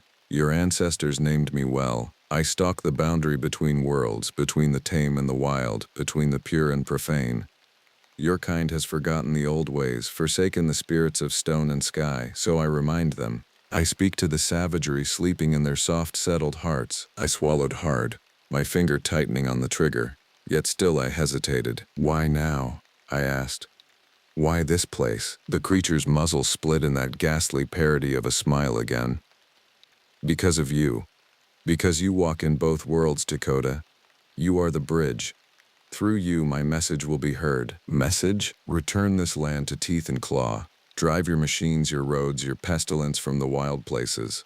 Or suffer the consequences. I shook my head. I can't, even if I wanted to. Even if I believed you. The skinwalker huffed a laugh, a sound like trees crashing down. You will make them believe. After all, you'll be the only one left alive. The creature lunged. I fired. The shot echoed off the mountainside, impossibly loud. The bullet struck the skinwalker dead center, punching through dense muscle and bone. The impact barely staggered the beast. It kept coming. I backpedaled, working the bolt as I stumbled over the uneven ground. Got off a second shot, a third. Each one struck home. Dark blood matted the creature's pelt, but it didn't slow. A massive paw swiped out. Agony lanced down my arm as claws shredded through parka and skin. The rifle flew from my hands. I rolled to absorb the impact, came up in a crouch, scrabbling for the knife at my belt. The skinwalker's eyes glowed like forge coals. Your weapons are useless, Ranger. You cannot destroy the wild. It will always rise. The creature's jaws gaped. I raised my knife in one last defiant gesture. Then the skinwalker was on me, foul breath washing over my face, claws piercing my chest. Pain exploded through me, whiting out thought. I felt my flesh rip and tear. As blackness crashed over me, I heard the skinwalker's grating rasp. It almost sounded like laughter. I came to in a red haze of pain, blinking away the sticky blood that glued my eyelids. I found myself staring up at a rough stone ceiling. I was lying on some kind of crude pallet made of piled furs that reeked with the creature's musk. Distant sunlight filtered in through a narrow crack. A cave. I sat up and nearly screamed as my wounds shrieked in protest. Gingerly, I examined the damage. Deep lacerations scored my chest and arms, half-healed and fever-hot. By all rights, I should be dead. The crunch of footsteps made me stiffen. The creature ducked through the cave mouth, stooping to fit its huge frame. In the light, I could see the mats and scars marring its shaggy red-brown pelt. Broken shafts from my bullets protruded from its chest. Dark blood crusted around the splintered ends. The creature regarded me from feral yellow eyes, its fanged maw hanging open in a canine grin. Awake, I see. Your kind are resilient, I'll grant you that. Why haven't you killed me? I croaked through dry, split lips. Isn't that your purpose? The creature huffed a laugh. My purpose is to send a message, and you will deliver it. It crouched beside me, its paw hovering over my torn flesh. I flinched, but the creature merely passed its hand across the wounds. To my amazement, the cuts began to close, knitting together and fading to thin silver scars. What did you do? I have given you a measure of my power, the creature said. A taste of the untamed to remind you that you belong to the wild, not to their world of concrete and smoke. I stared at my hands, expecting to see fur and claws, but the changes were more subtle. Colors seemed sharper, scents more intense. The thump of my heart was a drum in my ears. The creature stood. Now go, it said. Return to your masters. Show them the price of forgetting. Make them see the error of their ways before it's too late. I realized I was free. The creature was letting me go. But for how long? And what would I become? The questions buzzed in my skull like hornets as I stumbled to my feet and limped toward the cave mouth. The skinwalker's voice followed me into the light. Remember, Dakota. The wild is in your blood. Soon you must choose. The pines or the pavement, the fang or the rifle. There can be no in-between. I still don't know what to believe. Against all odds, I made it back to my cabin, stood under the scalding shower until the water ran clear of blood and grime, stared at my face in the mirror, searching for some sign of the change in my eyes. There was no trace of the creature's claws on my skin. The scars it left behind were soul deep. I radioed the district office, tried to explain what I'd found, what I'd become, but how could I make them understand? How do you tell the world that legends walk the earth and our dominion over the wild is nothing but a comforting lie? That the creatures we've driven to the fringes are rising again, angry and hungry? After listening to my fractured report, Donovan promptly put me on administrative leave, pending a psychological evaluation. I didn't fight the decision. How could I blame him? I sounded insane even to my own ears. In the weeks that followed, I barely left my cabin. I jumped at every creak of wood, every rustle of pine needles on the roof. At night, I paced the small rooms, unable to sleep, my newly sharpened senses reaching out into the darkness, seeking any sign of the skinwalker, dreading it, craving it, because even as the rational part of my mind recoiled from the impossibilities I'd witnessed, a deeper, older part of me understood the raw truth beneath the creature's words. We've strayed too far from our roots, lulled by the promise of progress. We've forgotten that we aren't the masters of the earth, but only tenants. And our lease is coming due. When the next new moon came, I knew what I had to do. I hiked out to the farthest reaches of the preserve, to the place where I'd first encountered the skinwalker, and I waited. As the night deepened to velvet black and the temperature dropped, I huddled against a pine trunk, doubts circling my head like ravens. I had no idea if the creature would come to me again or what I would say if it did. Close to midnight, I detected a familiar rancid musk on the icy breeze. A hulking shadow moved between the trees, yellow eyes igniting the dark. The skinwalker stepped into the moonlight, its body a sculpture of matted fur and ritual scars. I met its feral gaze without flinching. "You have questions," it said. "Why me?" I asked. "Of all the rangers, the campers, the fools blundering through your hunting grounds, why am I the one you chose?" The creature drew closer, its fetid breath steaming the air. "You straddle the worlds, Dakota. You understand the power of the untamed places in your bones. You respect the old ways. That is rare among your kind. What do you want from me?" "To be my voice. To speak for the spirits you have too long ignored before they rise and take back what is theirs." I swallowed, my heart a wild drum. "And if I refuse?" The skinwalker smiled, fangs gleaming. "You won't. The wild calls to you. You cannot resist it any more than the moon can resist the tide." It reached out one huge paw, the wicked claws retracted. An offering. A choice. I stared at that hand, torn between revulsion and yearning. In that moment I understood the truth. We can build our cities and shape our tools, but we can never fully escape the primitive core of ourselves. The animal heart I'd long sought to bury beat within my chest, fierce and insistent. Undeniable. The skinwalker watched me, its eyes molten, knowing. Slowly I reached out, the cold night air kissing my skin. As my fingers brushed the creature's shaggy pelt, a shock passed through me, like a circuit completing. A distant howl shivered on the breeze, and the scent of pine resin and old blood filled my nostrils. I knew then that my path was fixed, that I would be the voice for the wild, whatever the cost. As the skinwalker enfolded me in its vast arms and the world fell away, I couldn't deny the savage joy rising in my breast. I had finally come home. The authorities found Ranger Dakota's cabin abandoned, his truck parked at the trailhead. An intensive multi-day search of the surrounding wilderness turned up no trace of him. The official report lists him as missing, presumed dead, the victim of a late winter storm or perhaps a cougar attack. But sometimes, when the moon wanes to darkness and the night wind skirls through the pines, campers report strange sounds echoing from the shadowed timberline. The cries of a creature not quite animal, not quite man, a mournful, raging howl, warning of the untamed rising, the wild reclaiming its own. Most dismiss such accounts as tall tales, the overactive imagination of exhausted hikers.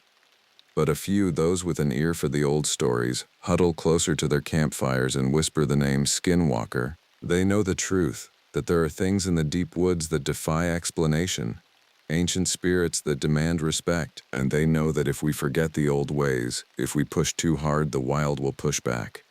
For the fang and claw are only sleeping and the skinwalkers are always watching, waiting to remind us of our place in the primal order, waiting for the forest to reclaim us all. They call me Sequoia, after the great trees that watch over these ancient forests. I've lived among them for years now, treading the hidden paths that wind through the shadowed heart of the wilderness. As a park ranger, it's my duty, and my passion, to protect this untamed land and guide the rare souls brave enough to venture into its depths. But there are places in this forest where even I fear to walk. Secrets dwell in the mist-shrouded valleys and fern-choked glens, primal things that have stalked these woods since long before man ever set foot here. Growing up on the Hoopa Valley Reservation in Northern California, I was steeped in the legends of my people, the Hoopa tribe. They spoke of Oma, the great guardian spirit of the forest, but also of Yechawayo, the tall man, a looming ape-like being said to roam the most remote corners of our ancestral land.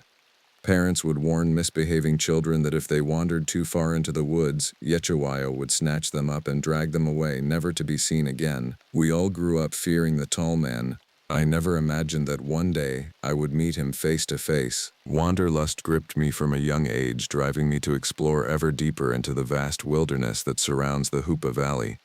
I'd disappear for days at a time into the rugged terrain, learning to fend for myself, to read the signs and rhythms of the forest. I dreamed of a life patrolling the untrammeled expanses of our national parks and forests. And so, after 2 years spent getting my criminal justice degree, I applied to the Park Ranger Service and was posted at Redwood National Park, Mantrili, 140,000 acres of towering sequoia groves and foggy primordial coastline. Those first years as a ranger were everything I had hoped for. Each day brought new adventures and challenges as I worked to maintain trails, assist visitors, and conduct backcountry patrols. I'd hike for miles, at peace in the cathedral hush of the ancient redwoods, marveling at the staggering beauty that surrounded me. In the evenings, I'd retire to the solitude of my rustic cabin, tucked in a remote corner of the park far from the nearest road or town. I loved the tranquility, the chance to commune with the forest and its creatures undisturbed. But then came that fateful autumn 5 years ago, when the calm was shattered by a string of disappearances in the park. Experienced hikers vanishing without a trace from some of the most isolated backcountry trails.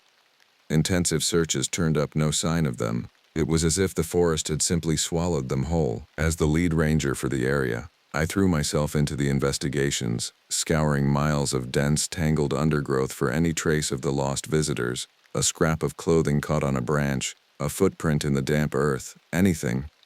But the forest yielded no clues. With each passing day, a grim, primal dread began to settle over me, an instinctive unease that prickled my skin as I moved through the old growth stands. Something was out there in the shadowed depths of the forest, something ancient and hungry watching from the trees. I could feel its presence, like a cold breath on the back of my neck. The old stories of the tall man began to stir in my memory. Still, when the first reports came in from spooked hikers claiming to have glimpsed a huge hairy creature loping through the forest, I dismissed them. Bigfoot sightings were a dime a dozen in the Pacific Northwest, and in my experience they could always be chalked up to tricks of light and shadow, overactive imaginations, or the occasional hoax. But as the sightings multiplied, all describing an identical figure, towering, hair-covered, with long arms and a loping, shambling gait, a cold dread took root in my gut. It couldn't be. It was late October when I had my first encounter with the thing that would come to haunt my every waking moment. I had been out on a multi-day backcountry patrol, covering one of the most remote sectors of the park. The day was dying, shadows gathering beneath the towering sequoias as I made my way along an ancient game trail, back toward the discreet ranger outpost where I'd be spending the night. I had just reached a small clearing when a sound made me freeze mid-stride, the hairs on my neck standing on end, a strange wheezing snuffle like a large animal scenting the air. It seemed to echo from the trees at the far side of the clearing. Slowly I turned to face the source of the sound, my hand instinctively falling to the bear spray at my belt. At first I saw nothing but the black tangle of undergrowth and the dying light filtering down through the canopy high above.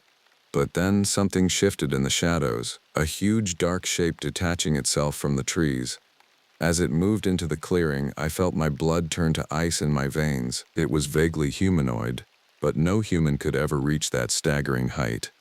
8 feet at least. Shaggy, matted fur, the color of damp earth, covered its powerful frame. But it was the face that froze me. A flat, almost human visage with small, glinting eyes sunk deep under a heavy brow ridge. It swung its massive, fur-covered head from side to side, its nostrils flaring as it scented the air. And then those glinting eyes locked on me. For a single terrifying heartbeat, I was certain that it would charge. But then, with a noise somewhere between a grunt and a snarl, it turned and vanished back into the trees, its long, shaggy form quickly swallowed up by the gathering dark. I stood there for a long moment, my heart jackhammering against my ribs, my mind reeling. Every rational corner of my brain screamed that what I had just seen was impossible, and yet there was no denying the evidence of my own senses.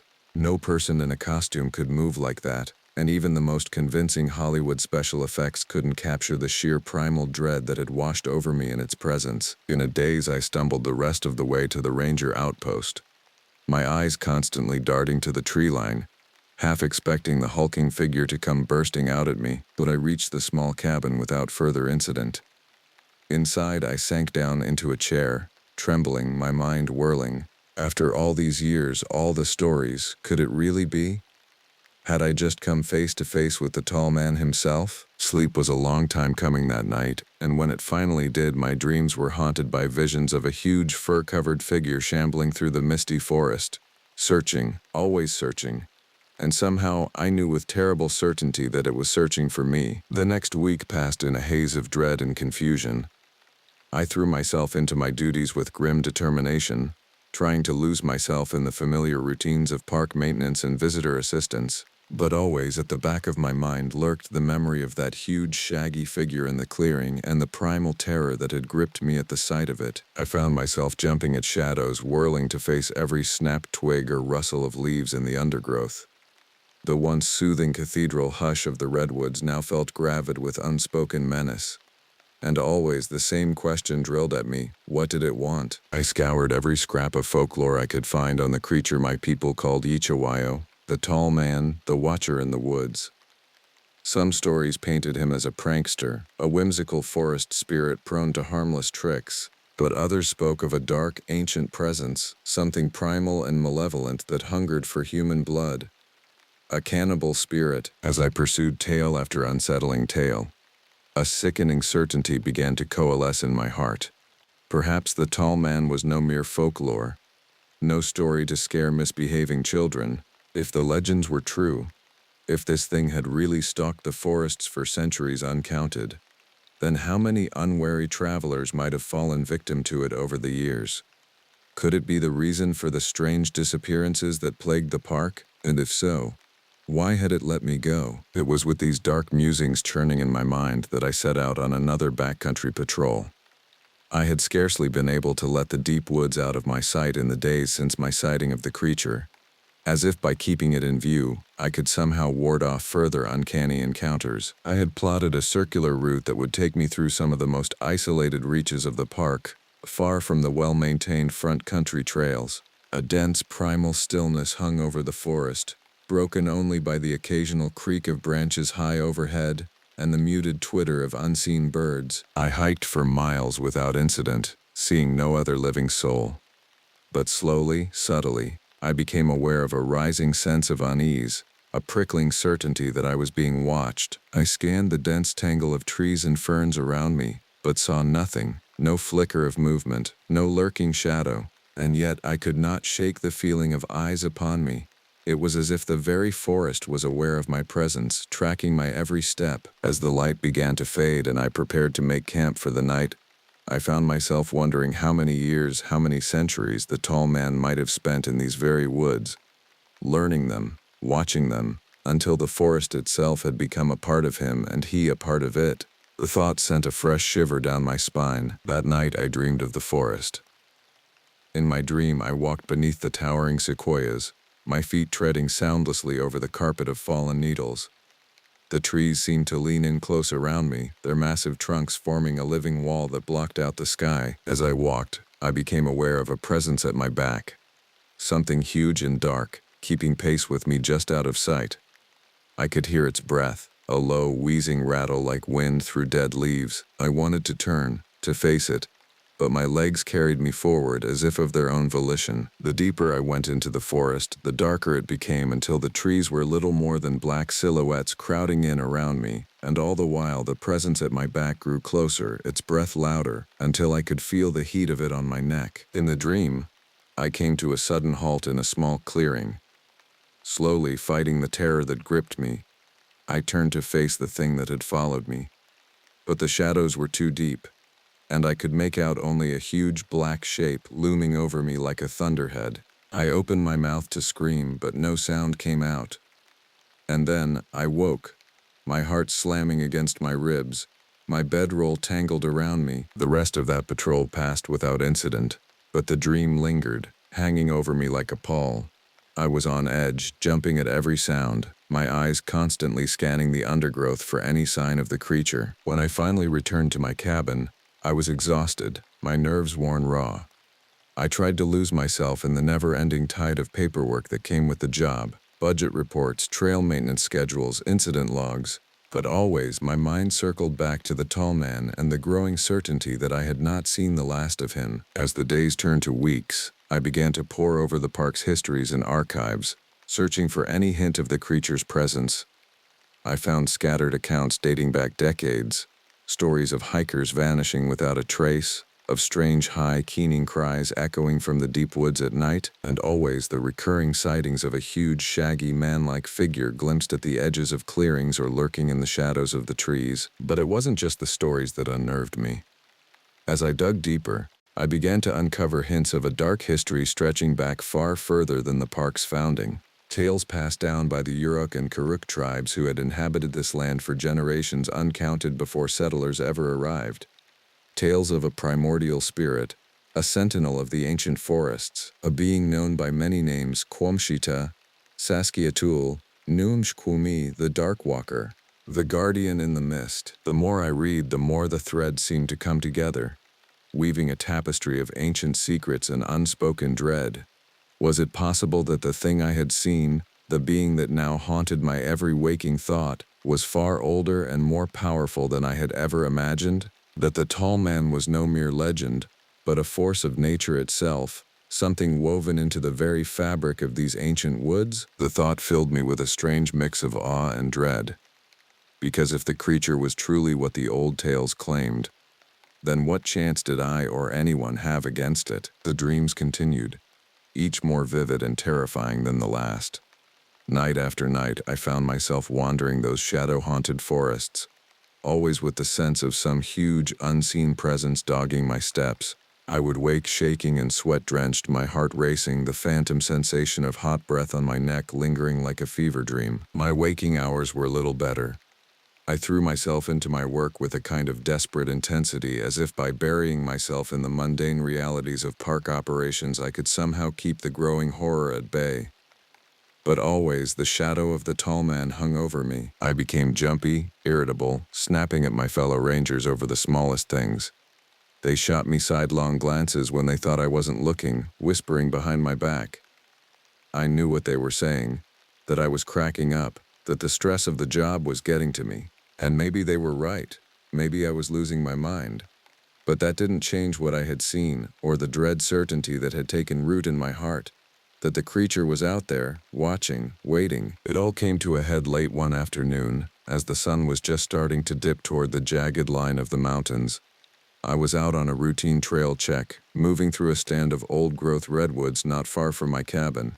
The forest was preternaturally still, the only sound the occasional creak of massive branches high overhead. I had just rounded a bend in the trail when I saw it, a huge, shadowy figure, half hidden in the deep green gloom between two massive tree trunks. It was facing away from me, its shaggy head bowed, but I had no doubt what it was. The tall man. For a moment I was frozen, my breath locked in my throat, my heart slamming against my ribs. And then, slowly, the creature turned.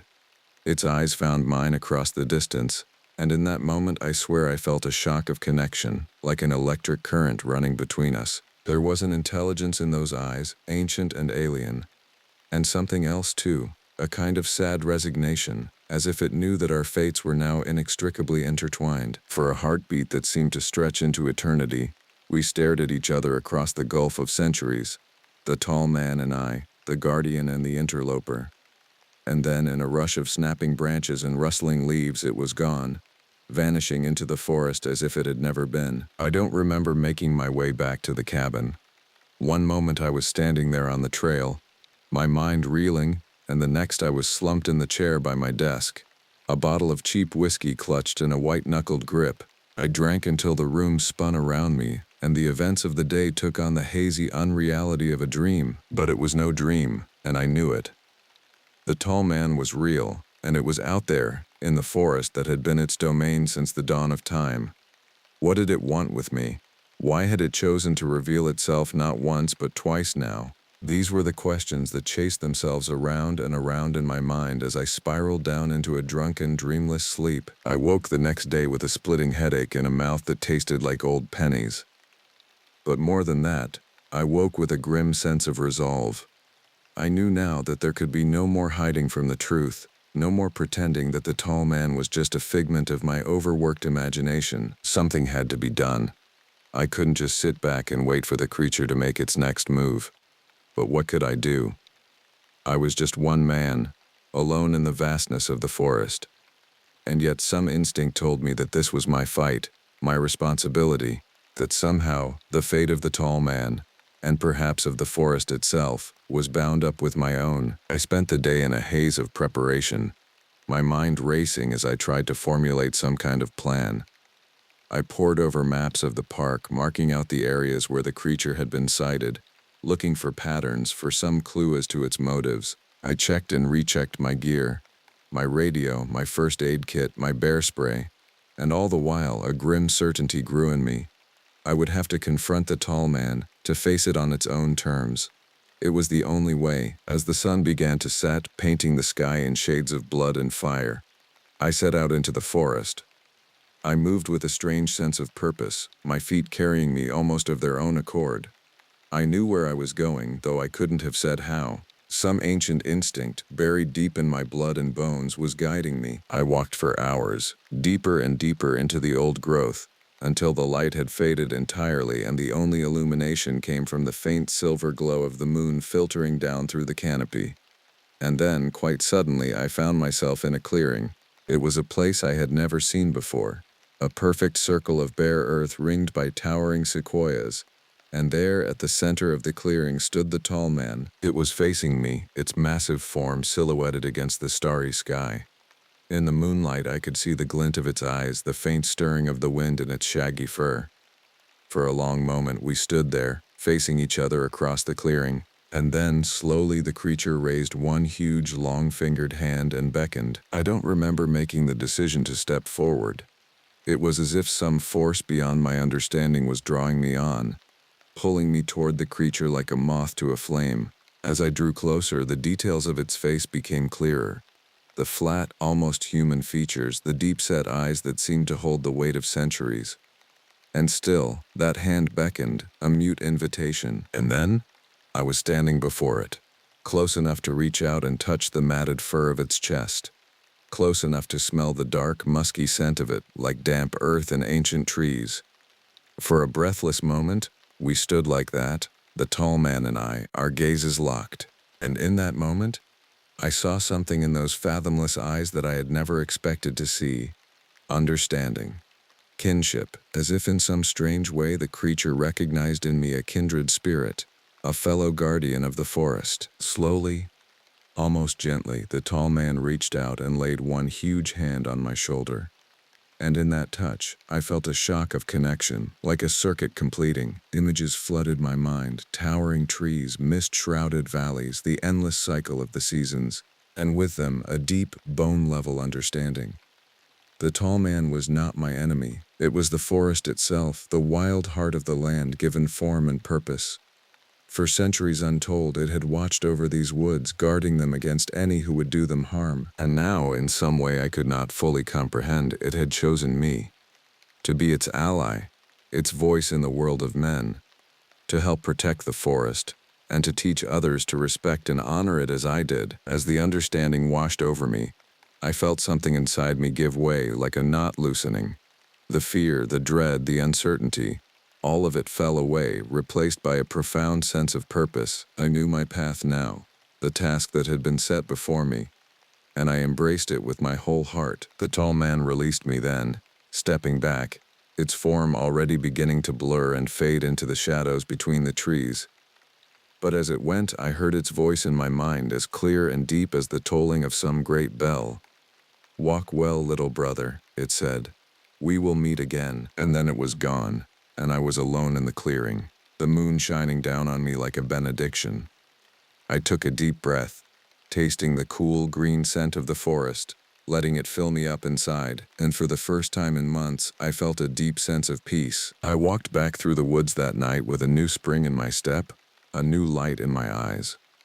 I had set out in search of answers, in search of some way to confront the terror that had haunted me for so long.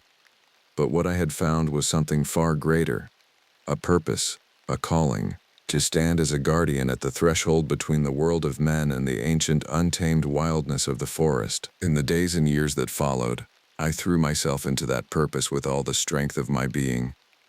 I became a fierce advocate for the park, fighting to protect it from the greed and ignorance of those who would exploit it. I taught visitors to see the forest as I did, not as a resource to be used, but as a living thing to be respected and treasured.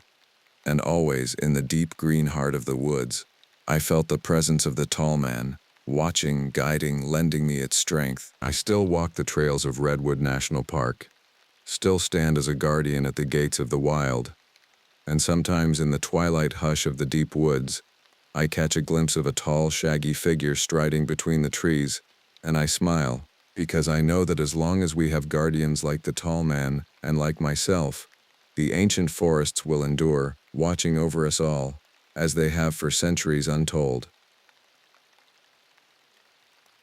The old pickup truck bounced along the rutted Forest Service road, each pothole rattling my teeth and sending a fresh jolt of pain through my back.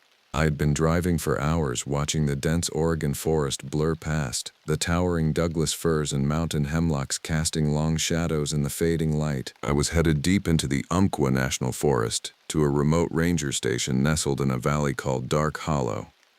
It was to be my new home for the foreseeable future, a place to escape the ghosts of my past and start fresh. As I navigated the twists and turns, my mind wandered to how I'd ended up here. A newly minted park ranger fleeing a life that had fallen apart. I'd grown up on the Siletz Reservation, but had left as soon as I turned 18, determined to build a different life. After a stint in the Army and a failed attempt at college, I'd drifted for years, picking up odd jobs here and there. But life has a way of catching up with you. A year ago, I'd lost my girlfriend to cancer. The medical bills had buried me in debt. When I'd seen the job posting for a backcountry ranger, something had pulled at me, whispering of wide open spaces and solitude, a chance to leave the human world behind. I'd applied on a whim, and to my surprise, I got the position. I glanced again at the ranger station assignment printout lying on the passenger seat. Reporting to Umpqua National Forest, Ranger Station 14, Dark Hollow. An ominous name for my new beginning. As the road twisted through a ravine, my headlights suddenly illuminated a figure standing in the middle of the road. I slammed on my brakes, my tires screeching as the truck fishtailed on the loose gravel. The figure remained motionless, a tall silhouette hidden in shadows. As I strained to see through the cracked windshield, the shape seemed to melt back into the forest, there one moment and gone the next. A chill ran down my spine as I slowly pushed down the accelerator, chalking it up to exhaustion and nerves.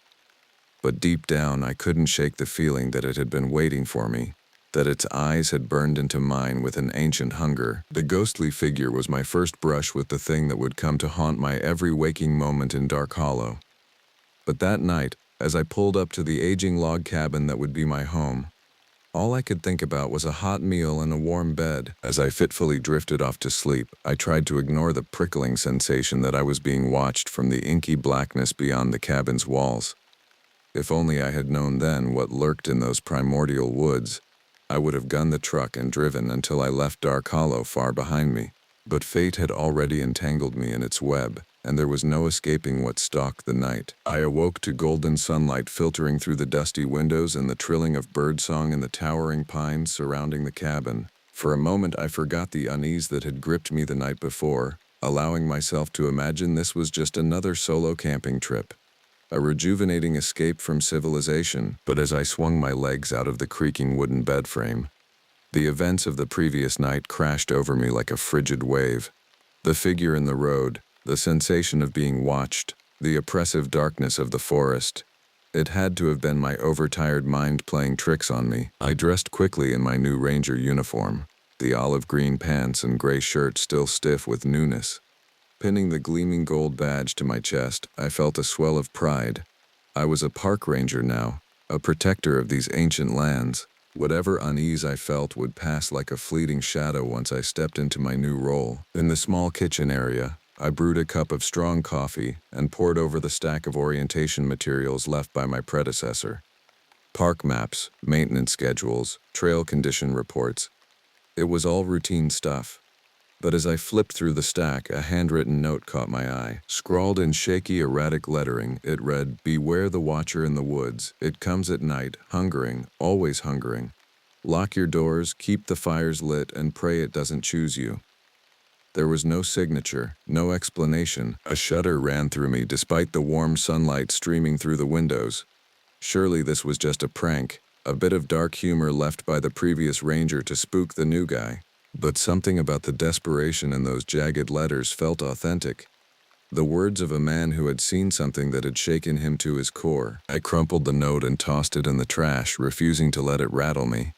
I had a job to do, and I wouldn't let some old ranger's campfire tale get in my head. Shouldering my pack, I stepped out into the dappled sunlight of the forest, ready to familiarize myself with my new domain. As I hiked the winding trails, the nagging unease that had plagued me since my arrival slowly melted away.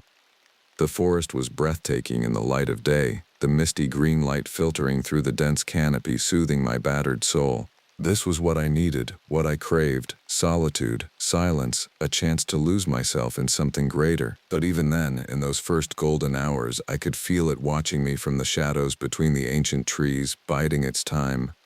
The watcher in the woods, the previous ranger had called it. I shrugged off the notion, losing myself in the simple beauty of an untouched world. If only I had heeded that ominous warning, that desperate plea scribbled in the margins of my new life. But I was young and prideful then, foolishly certain that the ghosts of someone else's past could never haunt me. I know now that there are some things that dwell in the deep places of the world that can never be escaped. Horrors that wait patiently to sink their claws into those foolish enough to trespass in their domain. And in Dark Hollow, I was to be the Watcher's newest prey. The days took on a routine. Mornings spent hiking the vast network of trails, afternoons repairing footbridges and clearing fallen trees, evenings updating trail logs by the flickering light of a kerosene lamp in the ranger station. There was a simple satisfaction in the work, a feeling of purpose that had been missing in my rudderless existence before. Out here, I was the law, the caretaker, the guardian of a wilderness that would outlive me by centuries. But despite the daylight peace I'd found, the nights remained steeped in a gnawing unease. Each evening, as the shadows lengthened and the hum of insects took on a reedy desperation, I couldn't shake the feeling of being watched by unseen eyes that glowed with a feral hunger. I took to singing old folk songs to myself as I cooked simple meals on the wood stove, the half-remembered Cherokee words of my grandmother a flimsy charm against the sinister whispers that seemed to slither from the forest's edge as night fell. Sleep was hard to come by, and when it did overtake me, it was in fitful bursts punctuated by apocalyptic nightmares. Visions of an ancient hulking silhouette looming over me, a stench like rotting flesh and damp earth, grasping hands tipped in ragged claws. I would jolt awake drenched in icy sweat, the phantom sensations clinging to me like cobwebs. But in the light of day, I could almost convince myself it was all in my head, the product of too many nights alone in the far-flung reaches of the wilderness. It wasn't until the third week that I found the first set of tracks. I was hiking a remote stretch of trail along a ridgeline when I spotted them. Unmistakable impressions sunk deep in the soft loam of the forest floor. They were bipedal but huge, each print nearly 2 feet in length, the rounded toes terminating in curved indentations. My heart seized in my chest as I crouched down to examine them. These were no bear tracks, no wayward hiker's boot prints. The stride was too long, the weight distribution too odd. A feeling of dread crystallized in my gut, some ancestral instinct recognizing the track of an apex predator. I followed the trail for a quarter-mile as it plunged down the ridge and into a mossy hollow. And there, in the center of a clearing, I found the deer. Or what was left of it. The carcass had been shredded, flesh and viscera strewn in a wide radius. Shattered bone gleamed ivory white in the muted light. The deer's head had been wrenched nearly clean off, connected to the ravaged body by only a few strands of glistening sinew. But it was the feeling of the clearing that dropped me to my knees, a sense of malice so palpable it stole the breath from my lungs. I could feel the residue of the thing that had done this, a presence ancient and cruel that hung in the air like an oily vapor. In that moment, crouched among the tattered remains, I knew with grim certainty that the Watcher was no myth. I ran then, crashing blindly through the underbrush in a stumbling panic, expecting at any moment to feel fetid breath on my neck or razor claws sinking into my flesh. I ran until my lungs seared and my muscles cramped into agonized knots. I ran until I burst into the nominal safety of the ranger station, slamming the door behind me with a sob of relief. That night, as I sat hunched and shaking with cold terror, I finally understood the purpose behind my predecessor's cryptic note. The Watcher was real, and now that it had caught my scent, there could be no escape from the primal hunger in its eyes. The days following my grim discovery passed in a blur of fear and paranoia. I went about my ranger duties like a hunted animal, scanning every shadow and jumping at every snapped twig. Each trek into the backcountry became an exercise in terror. My eyes strained to penetrate the cloak of green and brown, searching for a telltale silhouette lurking between the tree trunks. The once soothing sounds of the forest now took on a sinister edge. The chitter of a squirrel became a mocking laugh, the drumming of a woodpecker an ominous countdown. At night, barricaded in the ranger station, kerosene lanterns blazing in every window, I pored over every scrap of information I could find about the thing that stalked me. I scoured park records, local newspaper archives on microfiche, even historical tomes of native folklore and legend. Piece by piece, a grim tapestry began to take shape. The valley I now called home had a name long before it was christened Dark Hollow by the lumber barons and gold miners. Gavos Gavnitsi, the place of the shadow in the tongue of my ancestors. For generations it had been shunned, a taboo land where a thing older than the trees was said to hold sway. There were scattered reports stretching back decades, a grim record of the Watcher's hunger, hikers vanishing without a trace, campers stumbling out of the woods raving about a creature with burning eyes, remnants of cabins smashed to kindling and spattered with old bloodstains. The thing went by many names: Soonsquili, Nunyanunk, Tube Chene. But the stories all shared a common thread of primal dread, an unshakable conviction that something ancient and malevolent lurked in the shadows of the forest. But it was the stories of the survivors, the rare accounts of those who had locked eyes with the Watcher and lived, that chilled me to my marrow.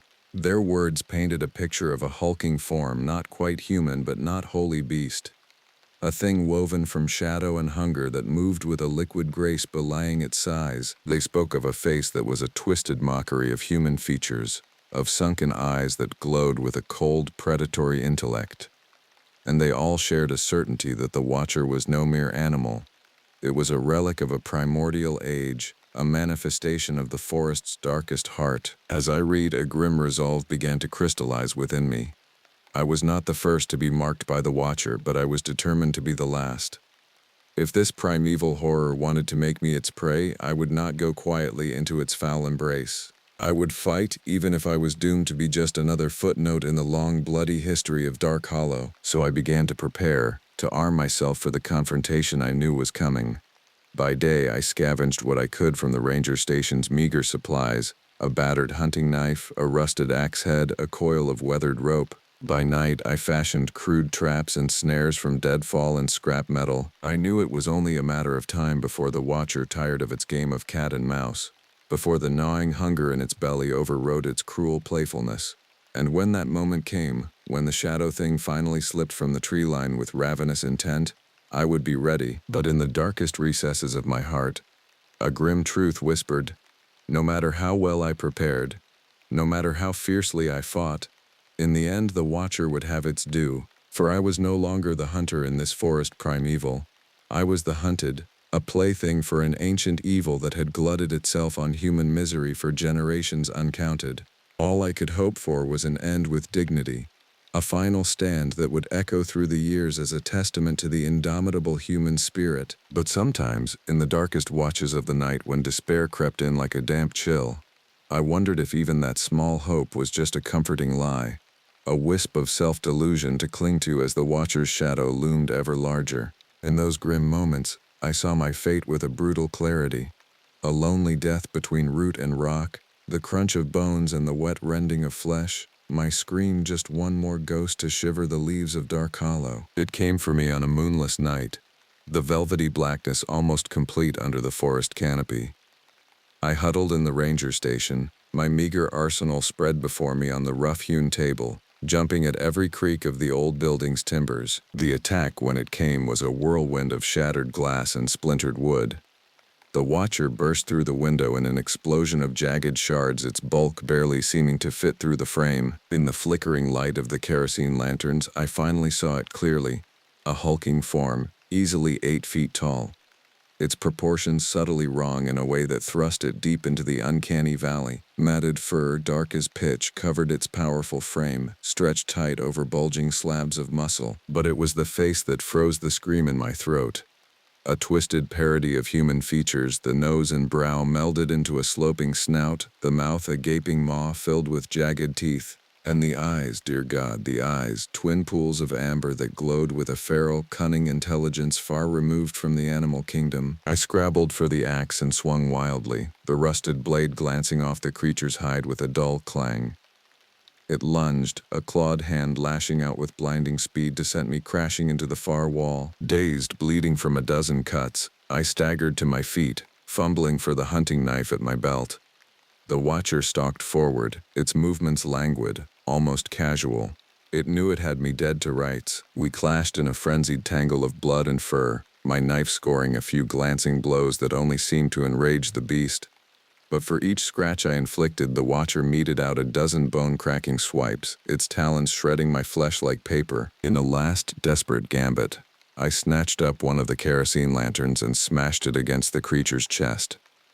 The glass shattered, dousing its fur in flammable liquid. The Watcher reared back, more startled than hurt. I fumbled in my pocket for the box of matches, my blood-slicked fingers struggling to grasp the tiny wooden sticks. Finally, I managed to strike one, the flare of light almost blinding in the chaos. I touched the flame to the kerosene-soaked beast, jumping back as its fur ignited in a whoosh of heat and light. The Watcher howled, an ear-splitting roar of pain and rage that shook the very walls. It thrashed and spun, trying to douse the flames now consuming its hide. In its frenzy, it smashed through the cabin wall, tearing out into the night like a living inferno. I stumbled after it, both horrified and strangely exhilarated. I had heard it. I had made this primordial terror, this nightmare-made flesh, feel pain. The Watcher's flaming form crashed into the underbrush, setting the dry tinder alight.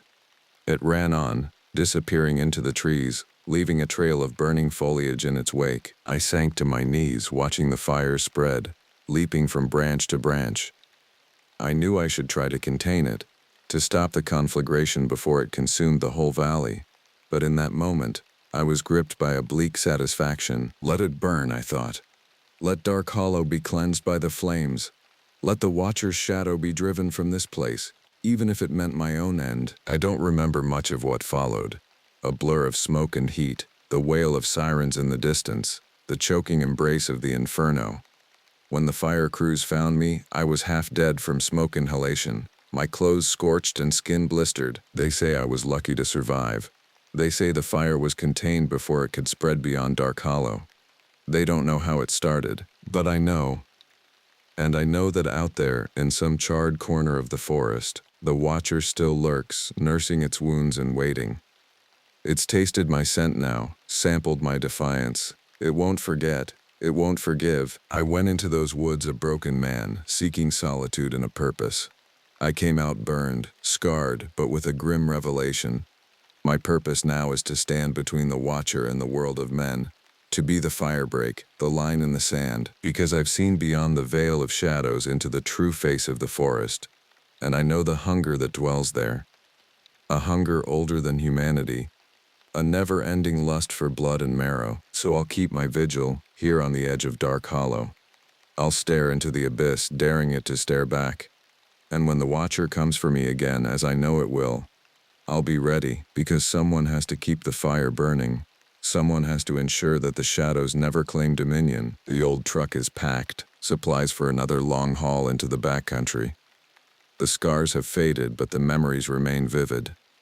As I stand at the threshold of the forest, breathing in the loamy air, I feel a grim smile tug at my lips. I'm a Hanu, the keeper of the flame, and I'm heading back into the heart of darkness. May God have mercy on my soul. The years have been long and lonely, a blur of changing seasons and unchanging purpose. I've walked the trails of Dark Hollow 1,000 times, my eyes ever searching the shadows, my ears straining for the telltale crack of a twig under a massive foot. Sometimes, on the coldest nights when the wind howls through the trees like a damned soul, I wonder if it was all in my mind, a fever dream born of isolation and ancient fear. But then I'll find a footprint, half obscured in the undergrowth, or catch a whiff of that unmistakable musk, and I'll know that the Watcher is still out there biding its time. There have been others who've come to Dark Hollow over the years, drawn by the legend that's grown up around these woods. Foolhardy adventurers, cryptozoology enthusiasts, even a few reporters chasing a sensational story. I've tried to warn them off, to make them understand the true nature of the thing that hunts these hills. Some listen, their faces going pale as they absorb the gravity in my voice. They pack up their gear and flee, and I can only hope they never look back. But there are always a few who dismiss my warnings as the ravings of a madman, a hermit gone crazy from too much time alone in the wilderness. They strike out into the forest, confident and laughing, and sometimes they don't come back. I find what's left of them from time to time. A scrap of gore-soaked clothing, a shattered camera, a gnawed bone. I bury what I can and burn the rest. It's a grim task, but one I've accepted as part of my duty, because that's what I am now. The guardian, the watchman on the wall between civilization and the primordial dark. It's a lonely life, a hard life, but it's one I've embraced. Out here, I'm not some washed-up vet struggling to find his place. I'm the thin line, the last defense. I matter, and so I continue my patrols, my eyes ever watchful, my senses honed to a razor's edge. I've learned the ways of the Watcher, the signs of its passing, the patterns of its hunts. We've clashed a dozen times over the years, exchanged scars and blood and bitter enmity. It's a stalemate, a dance that can only end one way. I know that one day my step will falter, my reflexes will slow, and the Watcher will finally claim its prize. But I've made my peace with that, because I know that when I fall, I'll fall fighting, standing between the beast and the innocent, and perhaps in that final moment, I'll see a glimmer of respect in those feral amber eyes. A recognition that one man, broken and scarred, stood against the darkness and held the line. Until that day comes, I'll keep walking the paths of Dark Hollow, my rifle at my shoulder and my resolve firm. The Watcher can have my life, but it'll never take my spirit, because in this place, in the shadow of an ancient evil, I've found what I spent a lifetime searching for. I've found my purpose, my calling, my legacy. And that's a fire that no force on this earth can extinguish, not even the vile blackness that haunts the heart of these woods. So if you find yourself in Dark Hollow, and you see a grizzled man with haunted eyes and a determined set to his jaw, don't pity him. Don't try to convince him to turn back to the world he left behind. Just look him in the eye, nod in understanding, and be thankful that there are still those who stand against the night. For he is Ahanu, the Watcher's bane, the keeper of the flame, and as long as he draws breath, the shadows will never claim dominion.